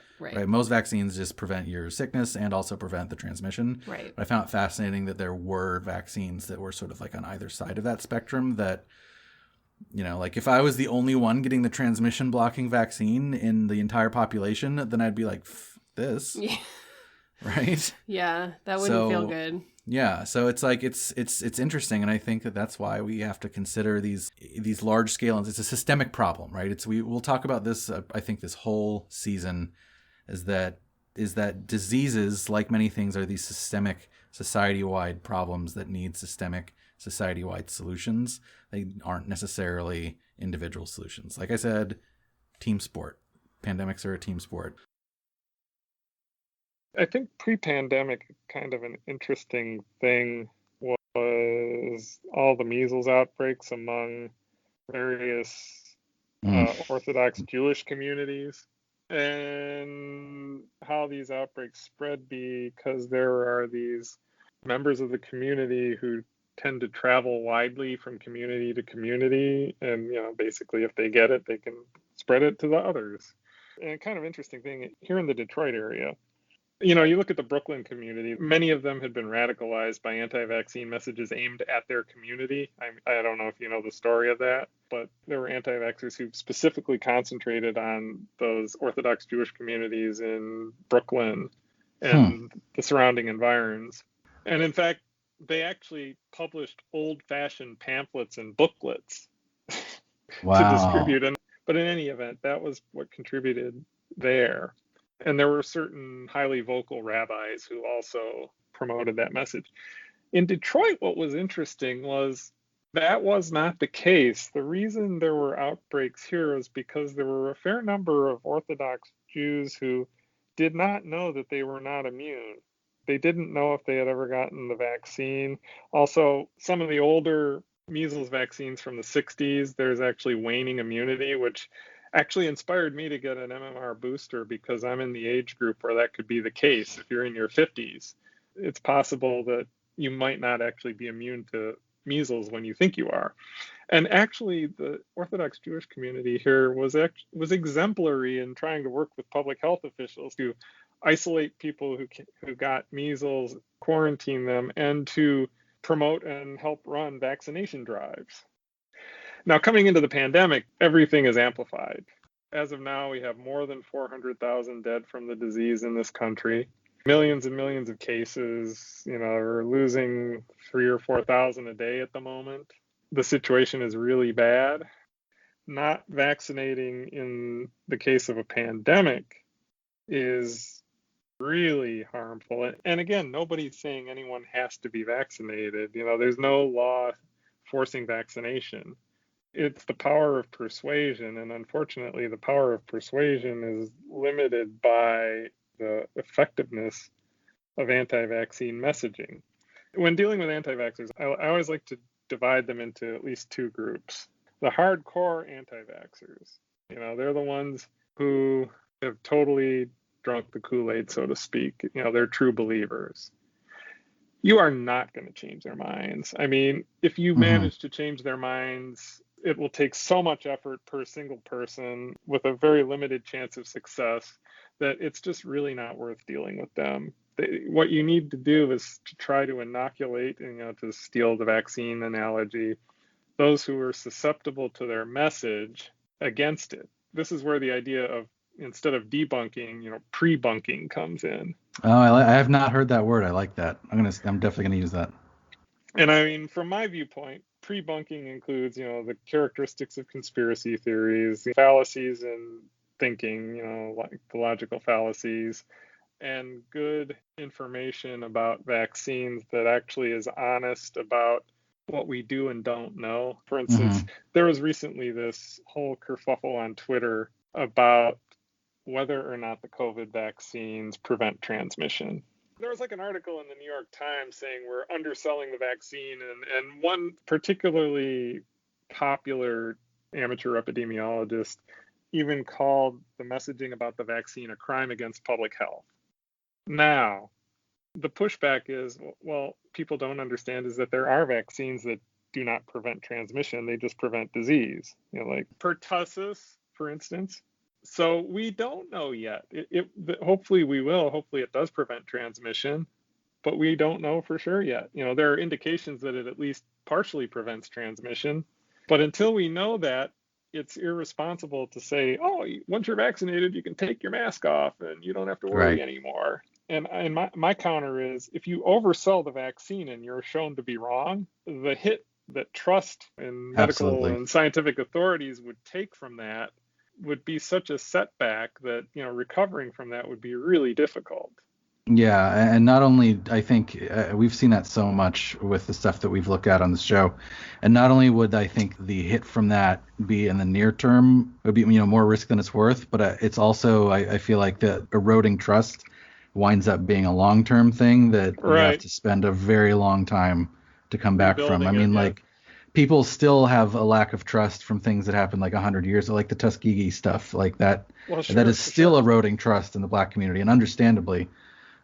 Yeah. I mean, I would rather be cautious and be accused of underselling the vaccine than oversell the vaccine and have me be proven wrong about some claim that we're making and undeniably wrong. So there's our good old friend trust erosion again. Oh, man. And again, I think he brings up a good point about being, because I've seen this too, where it's like, we're being too cautious and, the messaging should be this. And I know that it's like, people need hope for sure. Like, that's obviously we need to be able to feed people hope. But also we want to be careful enough that we're not giving more reason to distrust things that we already have a lot of distrust for, unfortunately. Right. If Dr. Gorski comes out and says, like, yes, it prevents transmission, probably, and then it doesn't, then it's like, look what Dr. Gorski said. Right. It doesn't. They're lying to you, just like we told you. And, and we talked about this, obviously, earlier in the episode with the British government in Victorian times, right? Like, there was not a lot of trust to be had there when you're talking about the oppressed minorities and oppressed poor people living in that society. And of course, when I was just talking to Dr. Gorski here, I was trying to get like white guy smart points by bringing up Tuskegee. And I mentioned that as like an example of like long-term trust erosion. Right. While that's true, it's like woefully incomplete. One of the things, so Kayla and I attended a conference put on by Gray Faction. It was basically about like misinformation and all the stuff we talk about on the show, actually. And one of the panels was by people of color that were part of that, part of the Gray Faction. One of the things they talked about was how they actually brought up Tuskegee in particular and said like, oh, that's the go-to thing that people think of, but actually the trust erosion is chronic, right? It's not just that. There's other things that have. Somebody brought up something that I didn't know about that I had to learn about for this podcast episode called the Baltimore lead paint study, and that just happened recently. That just happened like within the last few decades. And I won't get into the details, but basically it was another similar thing where there was a study done that was like highly unethical, and of course it targeted disadvantaged communities, which, oh, surprise, surprise, happened to be mostly people of color. So, and the thing that this person at Gray Faction talked about too a lot was just like not only distrusting the government who does these studies and who did the Tuskegee study, but also distrusting the medical community because they're frequently underserved, like chronically underserved and chronically like not taken seriously and chronically like put second and put behind other, non-POC patients. The maternal mortality rate for Black women is shockingly higher than the maternal mortality rate for white women in this country. Right. And here's another unfortunate side effect of that is that anti-vax leaders and influencers know this. Right. And then they actually go out and they specifically target minority communities with their messaging because they know that it's a susceptible population because of how mistreated they've been and how little trust they have in institutions. Is it purely a susceptibility thing, or is there any sort of like do they think they're doing a good thing? Do they think they're doing the right thing? Or is it anti-vaxxers in that particular case? Maybe. I mean, I think that answer is the same as any other time we ask that question, which is like there's probably a mix of grift and true believing. Right. I don't know. But there's a mother from the Vaxxed movie that they always bring to minority communities to tell her story. She's a Black mother who has 2 kids, and one of them didn't get the MMR vaccine and one did, and the one that did ended up developing autism, which was really unfortunate for this mother. But, she's like very much an anti-vaxxer now, and so they always bring her in front of these communities. And you heard Dr. Gorski talk about the Orthodox Jewish community got targeted like very specifically with even like the style of the pamphlets they used. And I'm leaving stuff out too. There was an incident in Minnesota where specifically a Somali community got targeted by anti-vaxxers, and then there was like a massive reduction in MMR uptake among that community, which led to an outbreak. Right. And as we said at the top of the show, herd immunity isn't like a nationwide thing. It's a very like locale thing. Right. Which is why you have these like individual outbreaks. So that's another facet of this shit diamond that minority communities tend to get individually targeted by the anti-vax influencer / leadership. But it's also like not, it's just like we all need to do a better job. The medical community needs to do a better job. Right. Well, it's like, too. But yeah, that's the thing. It's not just like, oh, stop targeting minorities. It's let's stop eroding their trust, right? Like that's why we bring up trust erosion so much, is not just to say like, that sucks. Like it's to say do you want QAnon? Because that's how you get QAnon. Yeah. So we need to do a better job institutionally, systemically. Again, we need to do a better job with our systems of not destroying trust. And by not destroying trust, you have to like not treat Black people like shit if you're the medical establishment, and you need to not experiment on them, and you need to not find poor people into prison if you're Victorian England. Yeah, so Victorian England. Yeah, are you listening? The past? But so that's the thing. It's not just please don't target the susceptible. It's let's try to not make them susceptible by not treating them like shit and eroding their trust. I have another really shitty one. Great. So, Pakistan has a very low uptake of vaccines. They are very anti-vax in Pakistan. Would you like to know why? I don't know, because we fucking suck as a country. It's probably our fault. It is quite literally our fault. Like I don't even have to know why. I just know that it's our fault. When we were hunting Osama bin Laden, the CIA had a program of fake Hep B vaccinations that they deployed across the country to trace DNA and find bin Laden's compound. And this information got out. And now Pakistanis are extremely vaccine hesitant, and it's becoming a problem for COVID. And many of them view COVID as a globalist anti-Muslim hoax because the CIA had these fake vaccination things. And when it came out, it was like, oh, vaccines are just a tool for Americans to, hurt our children and like exploit us and blah, blah, blah. I'm going to ask a very loaded question. Oopsie daisy. Has the CIA ever done anything good? Like... There's some fun movies. I don't know. I don't know if those are fun, because then they just turn out to be propaganda. Yeah, and the thing that's so depressing about this, too, is that it's like, man, remember when the CIA used to do shitty stuff where they would, like, overthrow legitimately elected governments in South America, like decades and decades ago? Oh, and they're still doing it now? And then you're like, and then you read this and you're like, oh, that was like 1 decade ago. That was like yesterday. CIA does a lot of just real dumb stuff. It was yesterday enough that it is now coming back to bite us right in the ass with COVID.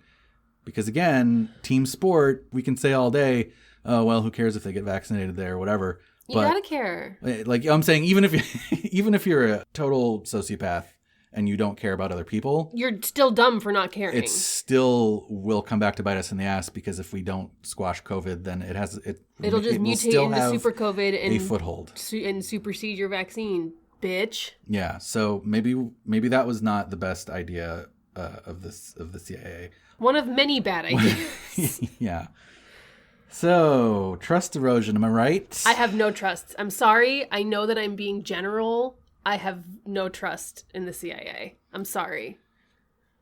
Just from a science perspective, the vaccine rolled out really quickly. They started rolling out in the U.S. in late November, which was like basically only a year since the global community even became aware of the virus. So how did that happen so quickly?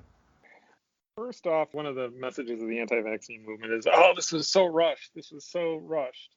What I always like to say is, for instance, the Moderna and the Pfizer vaccines, mRNA vaccine technology was something that had been worked on for at least a decade ahead of time.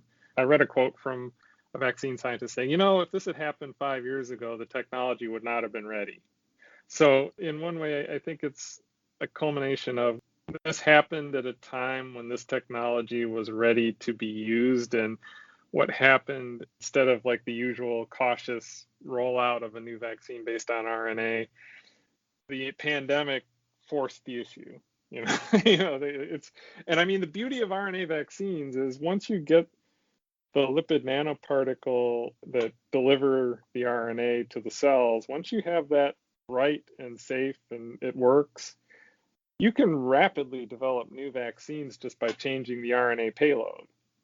That's good to know. But it's not new technology. The same with the vaccines that are going to be based on replication deficient adenovirus, which is basically the same idea as the RNA. Instead of injecting the protein, you're injecting a nucleic acid that codes for the protein, and the cells make the protein. That's what provokes the immune response. So those had been under development for a long time, a lot of times for cancer vaccines. So I think it's a confluence of the science being ready plus the driving need for a vaccine, right. for COVID. Right. A lot of resources being poured into it. Yeah. And the resources, obviously, in a non-pandemic situation, these things would have been developed more slowly because there just wouldn't have been nearly as much in the way of resources poured into them. Right. And I was also reading some stuff about how like there's certain like go to market type stuff, like comfort stuff that, and ordinarily you would wait for that. Like ordinarily you'd wait for it to be a single shot rather than needing a booster shot. But because of the urgency of the situation, we have this booster, which makes total sense. Right. And I mean, ordinarily, for instance, with the Moderna and the Pfizer vaccines, like especially the Pfizer vaccine that has to be stored at -80s, normally that would not be a very appealing vaccine. If that was just a vaccine to anything else, like let's say it was a new highly effective flu vaccine, I don't know if it would have ended up making it to market because of the storage considerations and how much more expensive and difficult it would be to store compared to most vaccines, which instead of being in a -80 freezer, they're either fine being in a standard -20 freezer, which every place has, or in the refrigerator, or something like that.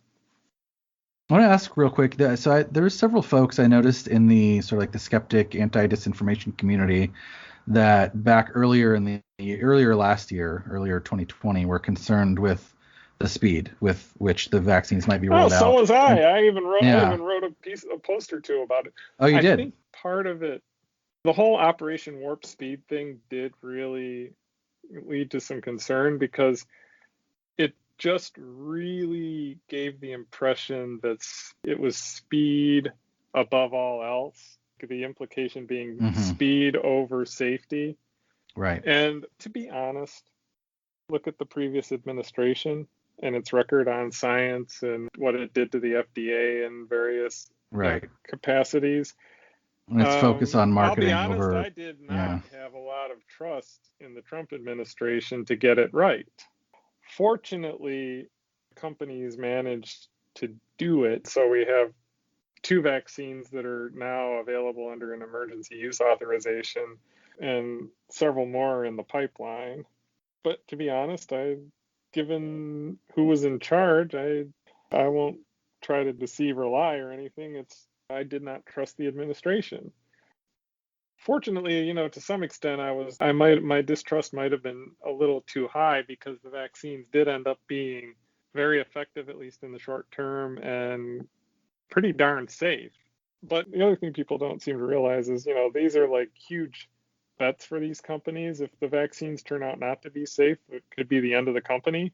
Right. Regardless of how much money the government gave them, invested in them to develop and distribute the vaccines. Yeah, the president can be yelling at you on the phone to release it before the election all he wants, but if it means the end of Pfizer, then you're not going to do that. Yeah. Do you think that there are some cases, it sounds like there are some cases in which vaccine hesitancy actually is based in some rational, reasonable sort of skepticism versus the sort of irrational, unreasonable skepticism that mostly plagues anti-vax?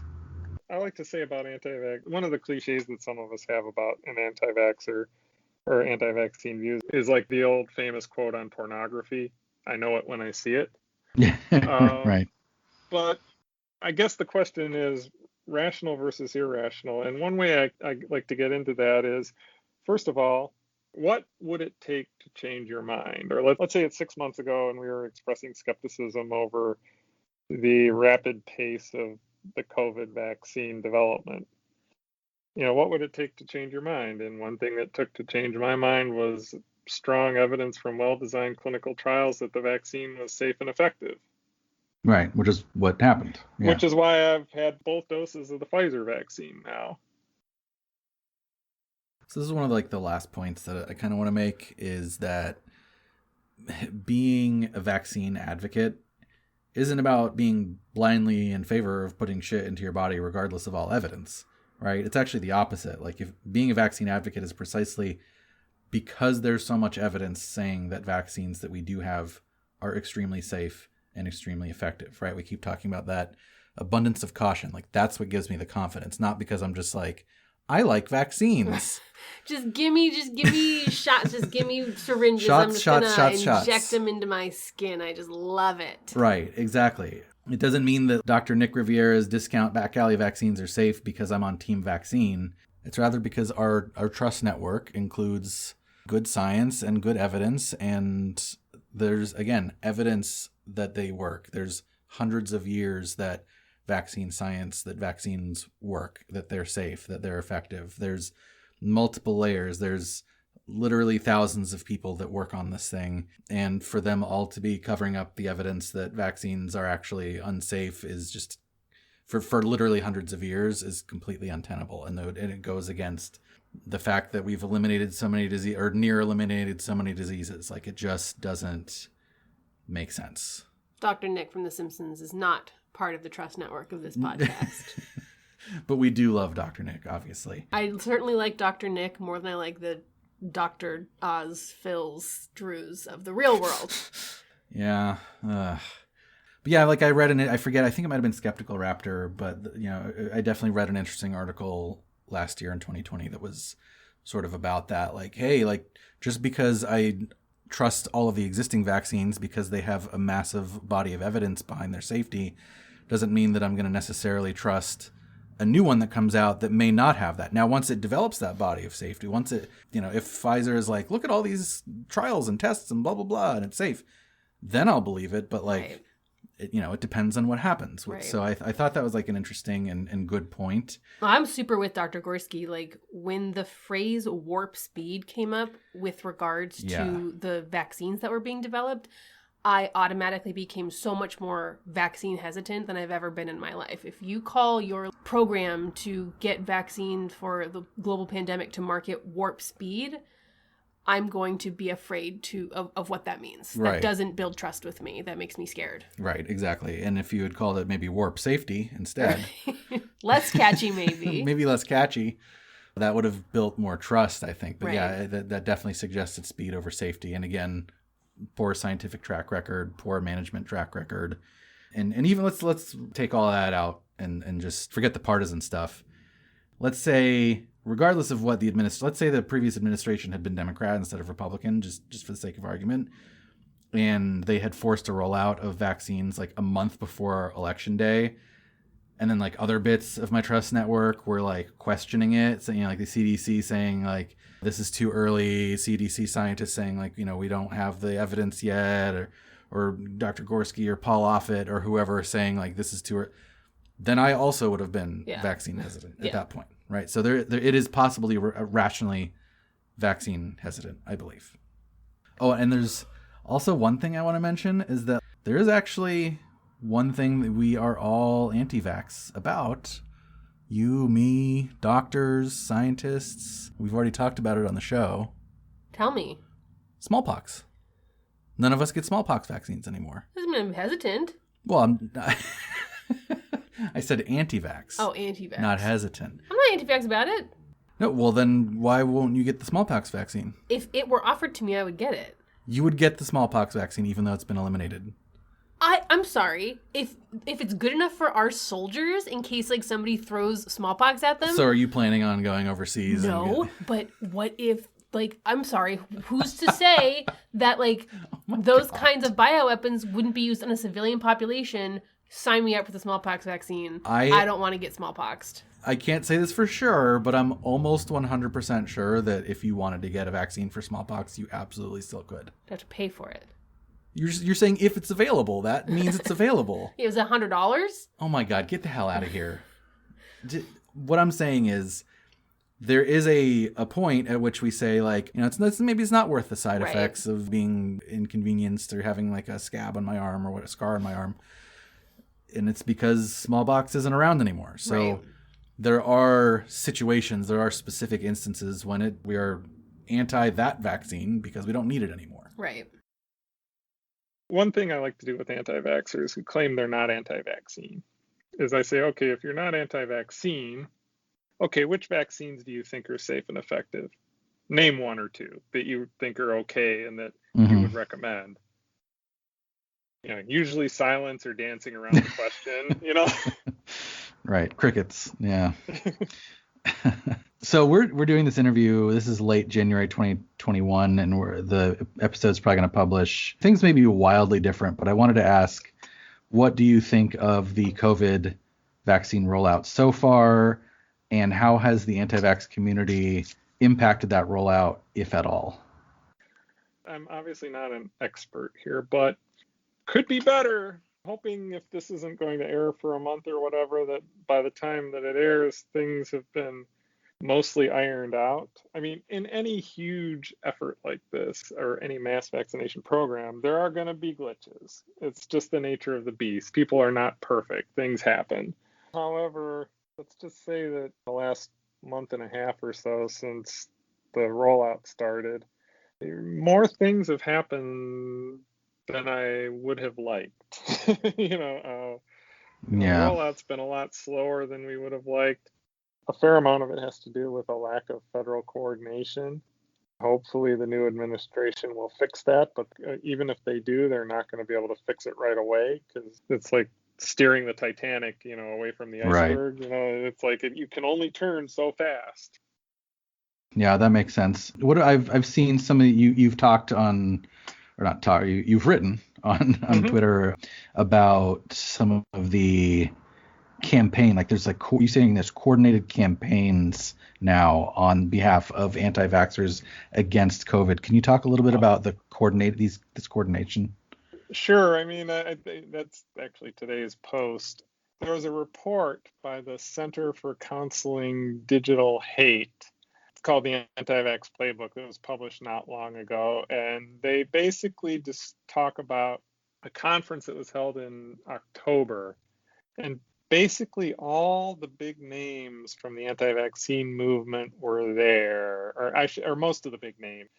Del Bigtree, Andrew Wakefield, Robert F. Kennedy Jr., Barbara Loe Fisher, Oh, wow. Joe Mercola, Sherry All the Tenpenny. luminaries. These are like the leaders of the anti-vaccine movement, and they basically were promoting three main messages. And the point I made, none of these messages are new. These are the same messages that the anti-vaccine movement has been pushing as long as I can remember. They've just been tweaked and updated and modified as needed for the COVID-19 vaccine. So, for instance, one message, COVID-19 is not dangerous, right? You've heard that, yeah. Oh, yeah. You've heard the conspiracy theory of the case-epidemic, which is basically the claim that the reason there appear to be so many cases is not because there really are so many cases, but because the PCR test has been set to be too sensitive and is generating a crap ton of false positives. Yeah, that's a popular hashtag. Yes. And the other one, COVID deaths are exaggerated, like they're attributed to COVID when they're not. Like that was the whole, right. If you get in a car accident, 94% of only 6% of the deaths from COVID are listed as COVID only, which, that just because you have comorbidities doesn't mean COVID didn't kill you. Yeah, the other claim, COVID can be addressed without vaccines, and that's part of where all these treatments like hydroxychloroquine and all that stuff come in. So again, everything old is new again. I used to have something I called the Brady Bunch fallacy.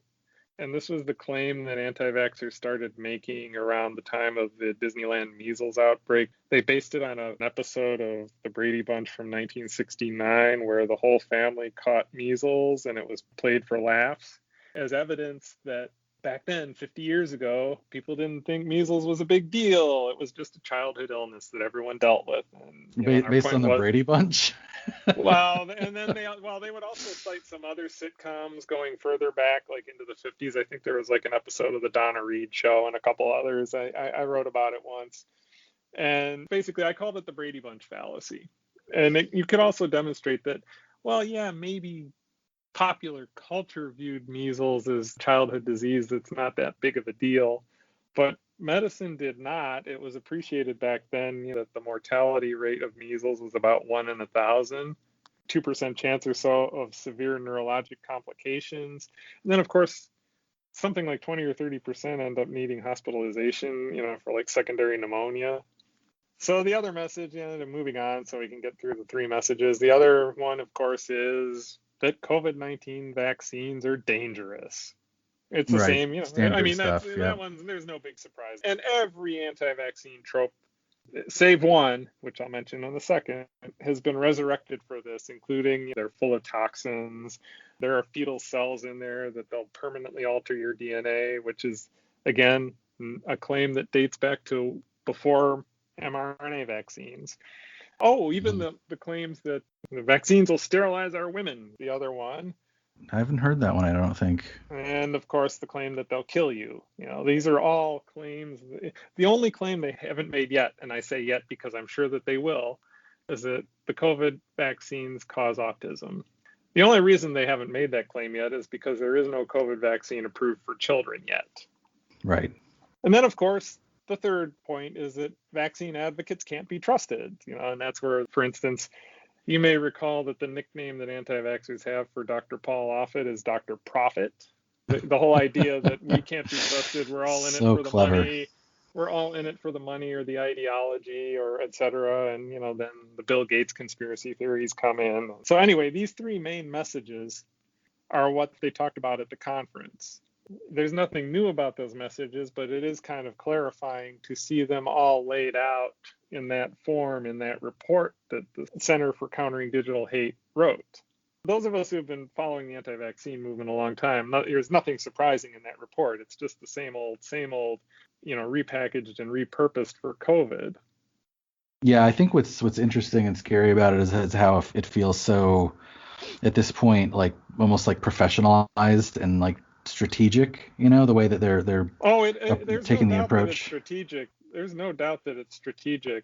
Professionalized, maybe, but there are all these groups now that, for instance, Del Bigtree has his group, Robert F. Kennedy Jr. has his group, Barbara Loe Fisher has her organization, all promoting anti-vaccine messages, sometimes undertaking dubious lawsuits like Del Bigtree's ICANN, which is the Informed Consent Action Network, a very Orwellian name, loves to sue the CDC and pharmaceutical companies and loves to use Freedom of Information Act requests, which comes back to your whole secret knowledge thing, or like about the emails. If they got it from a FOIA request, Right. It's like, right. Magical. All of a sudden, the words are magical. Yeah. So we've been talking a while. So and I'm actually just about at the end here. So I have one more question I want to ask, which the gimmick of our podcast is is it a cult or not? So would you say that anti-vaxxers constitute a cult, and why or why not? Does it have to be strictly yes or no? Because I think what I'll say is sort of. I mean, it definitely has features of a cult. Pretty much all cults, I think, have an overarching conspiracy theory that they're into, which is why they believe that their viewpoint is not more widely accepted. I think part of the most important thing that makes them cult-like is that their belief system, for many of them, especially the harder core ones, their belief system has become so internalized as part of their identity that it's every bit as powerful as religion, politics, it's, whatever ideology you want. Trying to get them to change is akin to deprogramming a cult member or getting a religiously devout person to convert or to become an apostate. Just that difficult. I guess what I would say is, yes, the anti-vaccine movement certainly has cult-like features, but I think it's also a little too diverse in terms of the groups involved to call it, strictly speaking, a cult.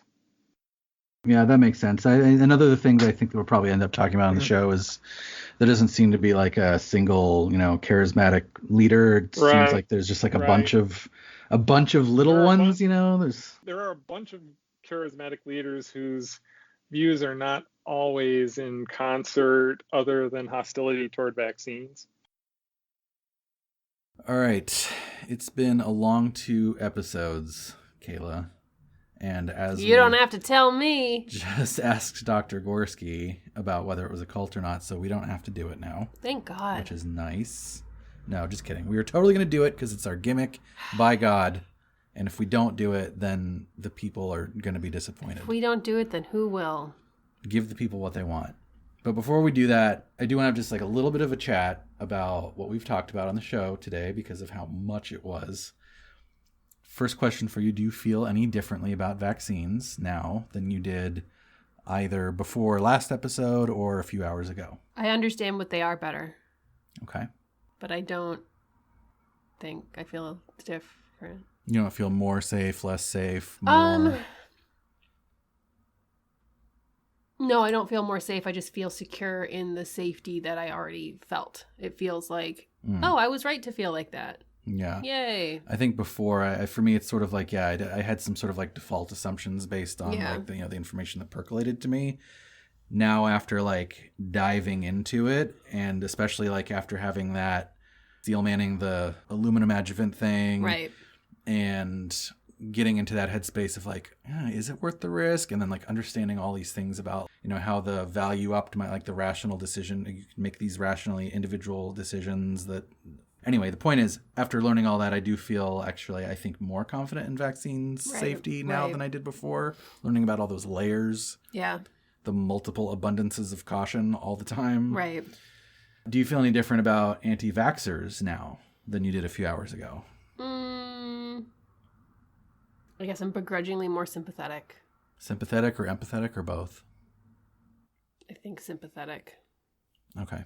Because I definitely, like, again, with the aluminum thing, right, that experience gave me a little bit of empathy. And by the way, I don't want to, like, oversell that too much. Like, that wasn't like, I wasn't having like a multi-week existential crisis. That was like over the course of a few hours one day. But it definitely, I think, gave me some insight into that headspace, empathy-wise. Do you feel like you understand maybe why the movement, or why I guess I shouldn't say the movement, the movements, since it's so diverse, exists and always has existed? Yeah. Good. I guess I did my job. Well, I mean, I would hope so. What would Otherwise, you say? why were we sitting here for 5 hours?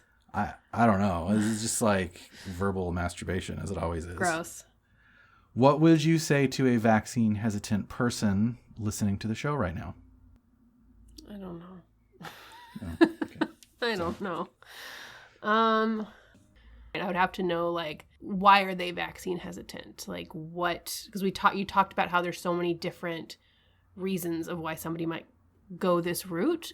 So I think to tailor an answer like that, I would need to know more about, like, I don't think I have something to say to all vaccine hesitant people everywhere, because as you've pointed out, and probably in a way that I didn't understand before, it's a really diverse population. So I don't know I don't think I have something to say that would address every single person in that population. I think it's a good answer. I mean, like, I think, yeah, the first thing I would say is, yeah, why? Like, what is it that makes you vaccine hesitant? And right. do you feel like that's even an accurate characterization? Because if they say, like, well, it's because I'm immunocompromised, then I'd be like, all right, cool, have a good one. But if they said... Somebody immunocompromised is like, it feels like that's a third group. That's true. That's true. Maybe I shouldn't be I've been sort of lumping them in a little bit, but maybe you're right. Maybe people who, for legitimate medical reasons, can't get them. Right. Maybe that's a different group. So somebody who's not part of that group, though, I might say, yeah. So if it's an individual liberty thing, I might ask them how they feel about secondhand smoke, or how they feel about the trade-offs, or if you're not willing to contribute to herd immunity, are you also willing to not benefit from it, and things like that, right? Right. If it's somebody who's just scared or anxious, then I think that there's things that we can talk about, that we talked about on the show today, about all those multiple layers of safety that might alleviate those fears. And if it's like a parental being scared for their children thing, then I feel like I can at least empathize with that. Right. So, right. Okay. It's finally that time. You want to flip the paper a little bit? I don't have the paper. Just pretend that's the paper. It sounds different than the paper that it really is. It's a different kind of paper. That was notebook paper. This is printer paper. So this is fake news. That's not actually the paper that has the criteria on it. But don't worry. I have them written down. And part of why I wrote them down this time you've got something to say. Since it's a new season, we are adding 2 new criteria to the list. Oh my God, that's crazy. That's a big honestly, risk. It's insane. That's a big risk, because that's our bread and butter, man. That's what people come here for. That's our... You better not mess it up. That's our gimmick. So we'll see how this goes. Oh, and I think we mentioned this earlier in the show, but we're going to do some bonus content for Patreon where we talk more in depth about these 2 criteria, where they came from, why we added them. So we're going to do some bonus content about that. So if you're interested in hearing us talk about that, then mosey on over to Patreon and join our cult. But let's go ahead and get started with the criteria right now. Let's start with the newest 2. Do it. The first one is dogma. Whoa. Ooh, like crazy. Like the movie. We have to watch the movie big Dogma reaction. every Ooh, there's time? a new criteria. Yeah, you have to watch the movie Dogma. No, so this is what we talked about last season. Actually, I think it first came up in like the GIF versus GIF episode. That sounds appropriate. And basically the idea is, does this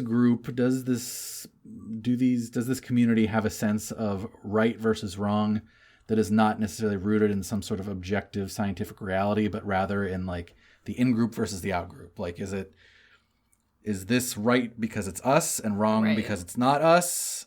Or does challenging the beliefs automatically like make you a suppressive person, make you shunned, make you an outsider? So is that present here? Am I supposed to evaluate that right now?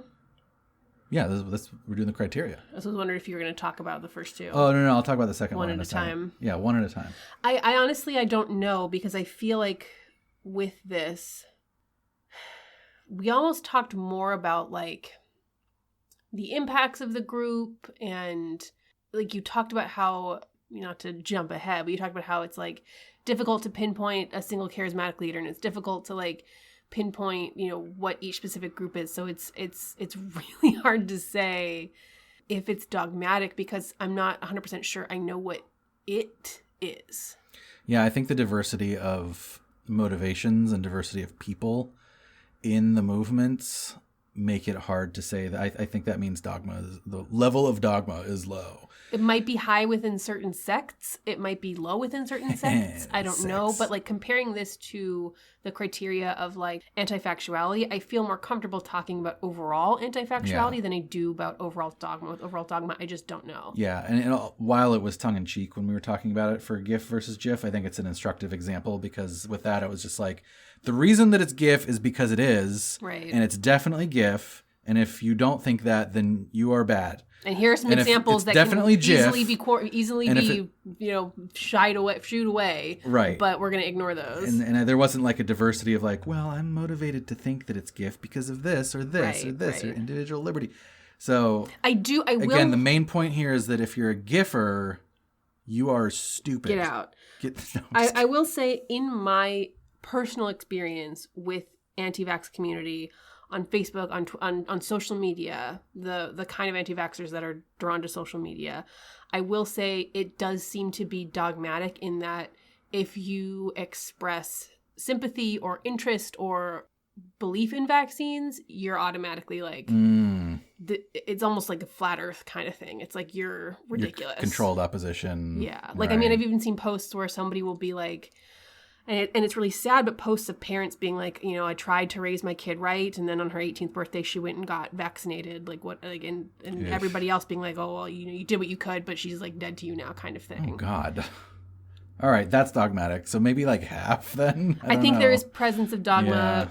Yeah. It's. I don't know if we got into it that much with the episode. I think it's there, but I don't think we can say it's like high or low. 73%. I'd say maybe lower. I don't know. Difficult. Pulling that right out of my ass. All right. So we'll say some. Some. The next new criteria, and I think this one has been a long time coming actually, is chain of victims. So chain of victims is actually best understood if you think about chain. If you think about that song or isn't there a Lindsey Buckingham Never Break the Chain? Isn't that? That one was less good. My reference was better. Yeah, I know.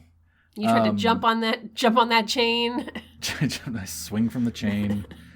Actually, it's virtually any of the destructive cults we've talked about, but I was going to say MLMs, right? Where every person is just a link in the chain of victims, right? Each person is both a victim themselves when they got recruited, and then they continue to victimize others by recruiting. Right. So it's kind of like it's almost a synonym of like just recruitiness, like is how recruity is the group. I would say it's very high here. Yeah, and we also saw it pretty heavily, by the way, with QAnon as well. Yeah. Where one person would become victimized and get, quote unquote, red pilled, sucked into the cult, and then they would go try to red pill others and suck them in as well, and so on and so on and so on and so on.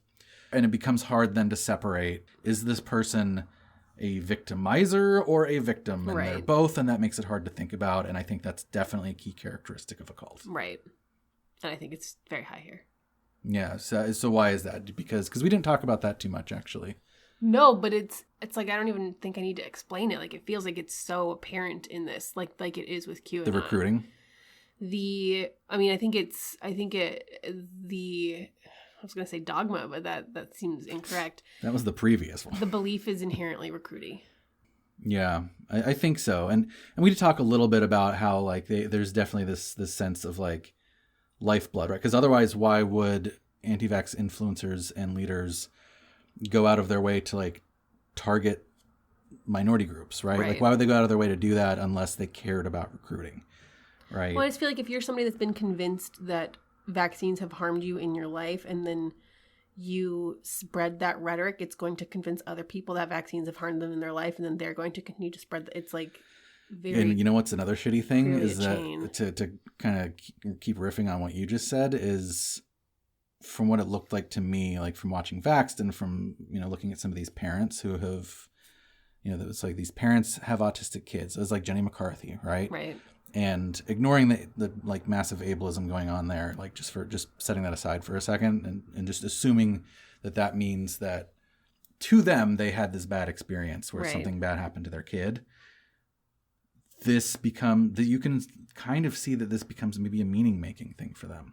And for you and I who have lost a child now, meaning-making is such a big thing for like how to process and make sense of that. Right. And I can see that being the case for parents. It's the reason that they want to spread this message is like, please don't let this happen to your kids the way it happened to my kid. That's the only way I can make meaning out of this loss. Right. Really shitty, but there's also another chain of victims there because it's like I worry about and I am afraid for and I am sad and scared for autistic children that have anti-vax parents that believe that this is why it happened make it their mission to to talk about this and to talk about autism in this way. Unfortunately, I think that they have the capability of doing a lot of damage to their own children and to other people's children and to autistic adults and to the autistic community. And so there's like this other chain of victims that is victimized by this group. Yeah. Being able to conceive of autism as neurotypical versus neurodivergent, I think is at least within the neurotypical community, relatively new. I'm sure it's something that neurodivergent people probably thought about a lot in the past, but in the, quote unquote, like neurotypical mainstream, whatever, I think it's relatively new to like frame it that way versus like diagnosis. Right. And so hopefully that like helps with some of this stuff, but that would suck. Like if I were a neurodivergent person and my parent was like upset because of that and using me as an example of like, that would Wouldn't you hate for this to happen to your child? Yeah, exactly. Like, wouldn't you hate for your child to be like mine? Right. I'd be like, oh God, fuck you, So anyway, that's shitty. Chain of victims, I think we can say safely that's relatively high. Yeah. All right. Now the two new ones. Nice. So good job. Let's talk about all the old boring criteria. I don't even want to now. Who cares? Get out. Charismatic leader. I feel as what was presented here today, I do not have a sense of one. It sounded like there's a bunch of different ones. Maybe Andrew Wakefield. Yeah, I was going to say like for some of the older stuff, like maybe there's, there was like a slew of leaders. Like certainly it seemed like there were, I didn't like list a bunch of names or anything, but in Victorian times, there were a bunch of people involved in the poverty activism. And so there was like, you couldn't really pinpoint one person, I guess. But in like modern anti-vax, it does seem like you got Andrew Wakefield, and we sort of mentioned a couple times Del Bigtree. We mentioned RFK Jr. I don't know. I felt like when I was watching Vaxxed that Mr. Wakefield did come off as somewhat charismatic. Like, he didn't come off as this person's a nut job. Like, he wasn't like doesn't matter if they come off to you ranting. As this person's a nut job, because Teal Swan comes off to you as like this person's a nut job, and still we consider her a charismatic but we just leader. Well, yes, right, and so that's true. But I'm saying like even that didn't seem to be like Teal Swan certainly is, I think, is charismatic, even though she comes off to me as a nut job. Andrew Wakefield didn't even come off as a nut job. I know that all the facts of what he's saying, all the content of what he's saying is obviously not good, but the way he presents himself, he's a good communicator. Let's put it that way. So I don't know. I maybe medium on this too. I mean, if we're going to call Andrew Wakefield the charismatic leader, and I think honestly, just going off of the size and scope of the movement that was spawned by this one man's journal article, study, whatever. Right. He had a huge impact. Right. And he's continued, and I didn't realize this, but he has continued to have that impact by making himself the face of this thing. So I think that we can go ahead and call him our charismatic leader and so say that that's fine. He's doubled and then tripled and then quadrupled down. Right. And now he's like into his like 15th downing. Like he just keeps doubling down. Okay. All right. Percentage of life consumed.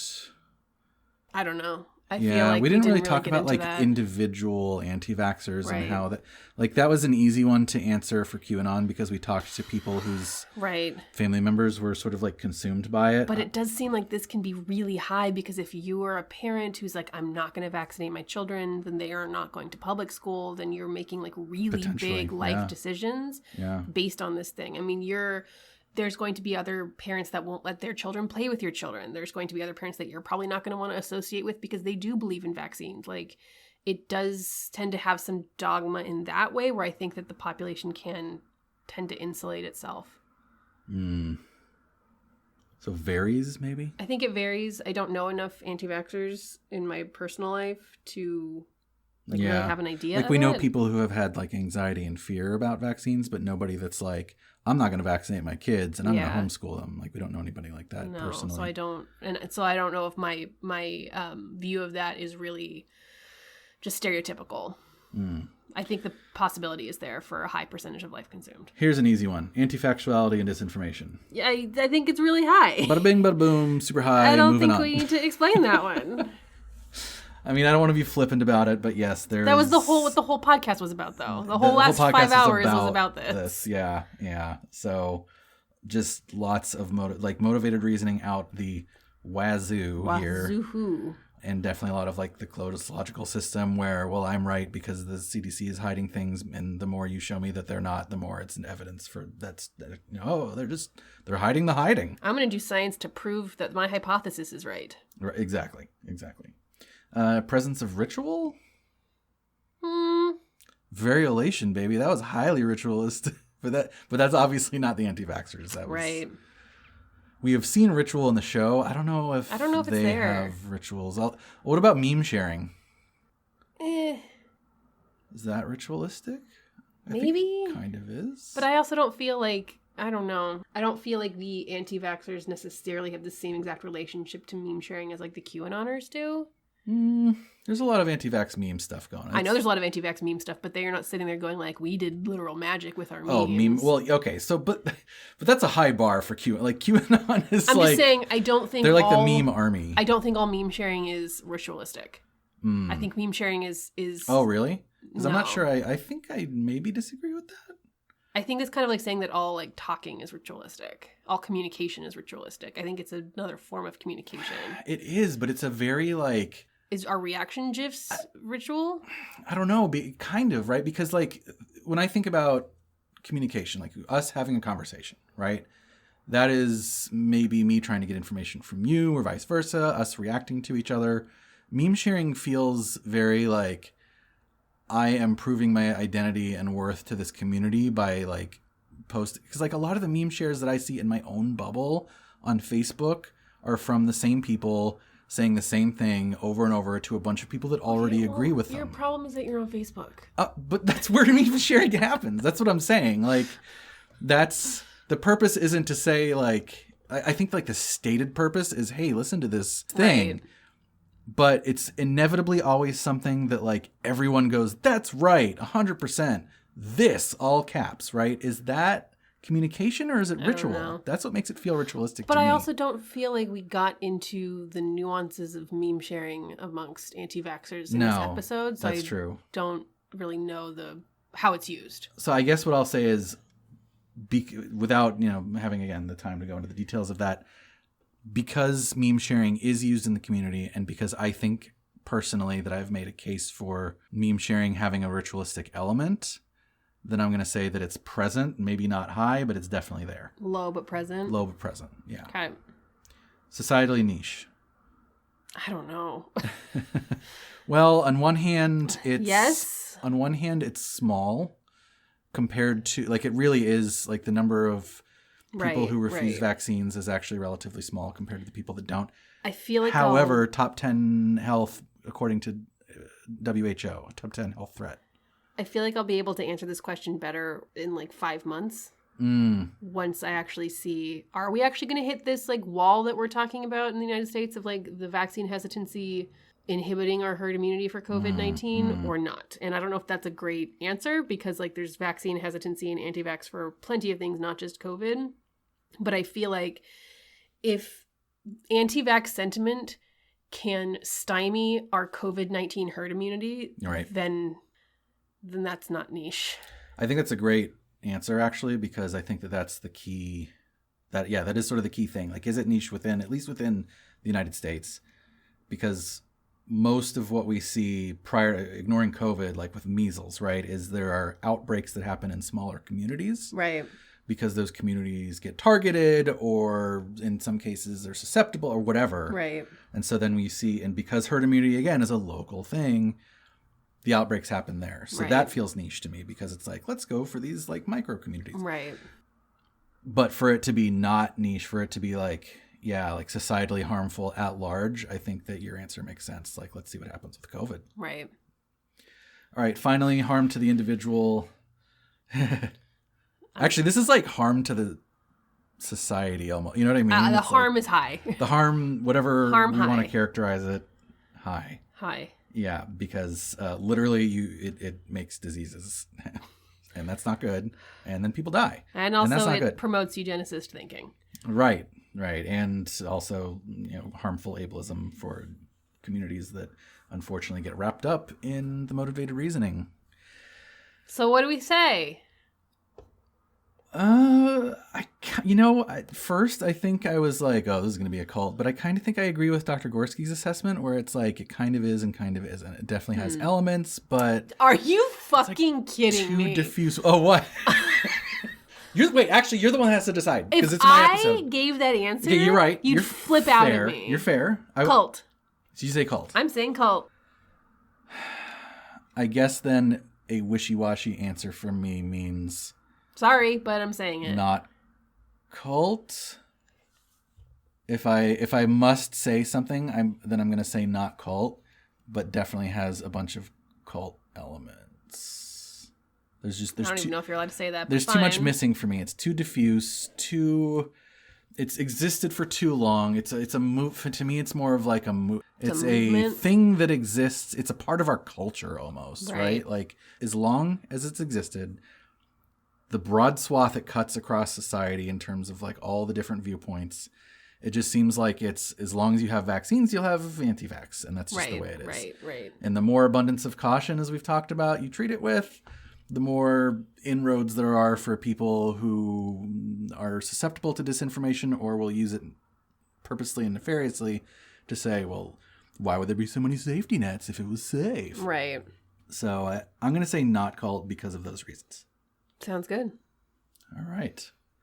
Before we sign off, I do want to mention one more thing. It's always important, but especially with something critical like vaccines and herd immunity and public health, to focus on the goal. Not on the process, not on the details, not necessarily how we get there. Those things are important, but the thing to focus on is the goal. You should always have your eye on the North Star. Your North Star with herd immunity isn't changing people's minds. The North Star is getting a higher percentage of the population vaccinated to protect the vulnerable, right? Right. So one thing that did come up a couple times in my research is that as much as anti-vax is indeed a problem for public health, it is not the only thing affecting vaccine uptake, and it's maybe not actually even the biggest thing. The biggest thing, in fact, may just be access. We've talked about this a couple times, but fighting a pandemic is a team sport. And if poorer countries and poorer communities have less access to healthcare and vaccines, that literally hurts all of us via the mechanism of herd immunity. And again, it's true for poor countries as much as it is for poor communities within the U.S., especially since in the U.S. we suffer greatly from lack of access to healthcare. So the last thing I want to mention before we go is that, yeah, it's great for you to argue with Aunt Susan about why she's a dum-dum face and should vaccinate her kids, goddammit. But it may actually be even more impactful to support healthcare access for everyone, to support programs that help disadvantaged communities get access to healthcare, and even to support international cooperation and aid. You can be a vaccine myth debunker too, but don't lose sight of the goal. This is Chris. This is Kayla. And this has been Cult. Or Just Weird.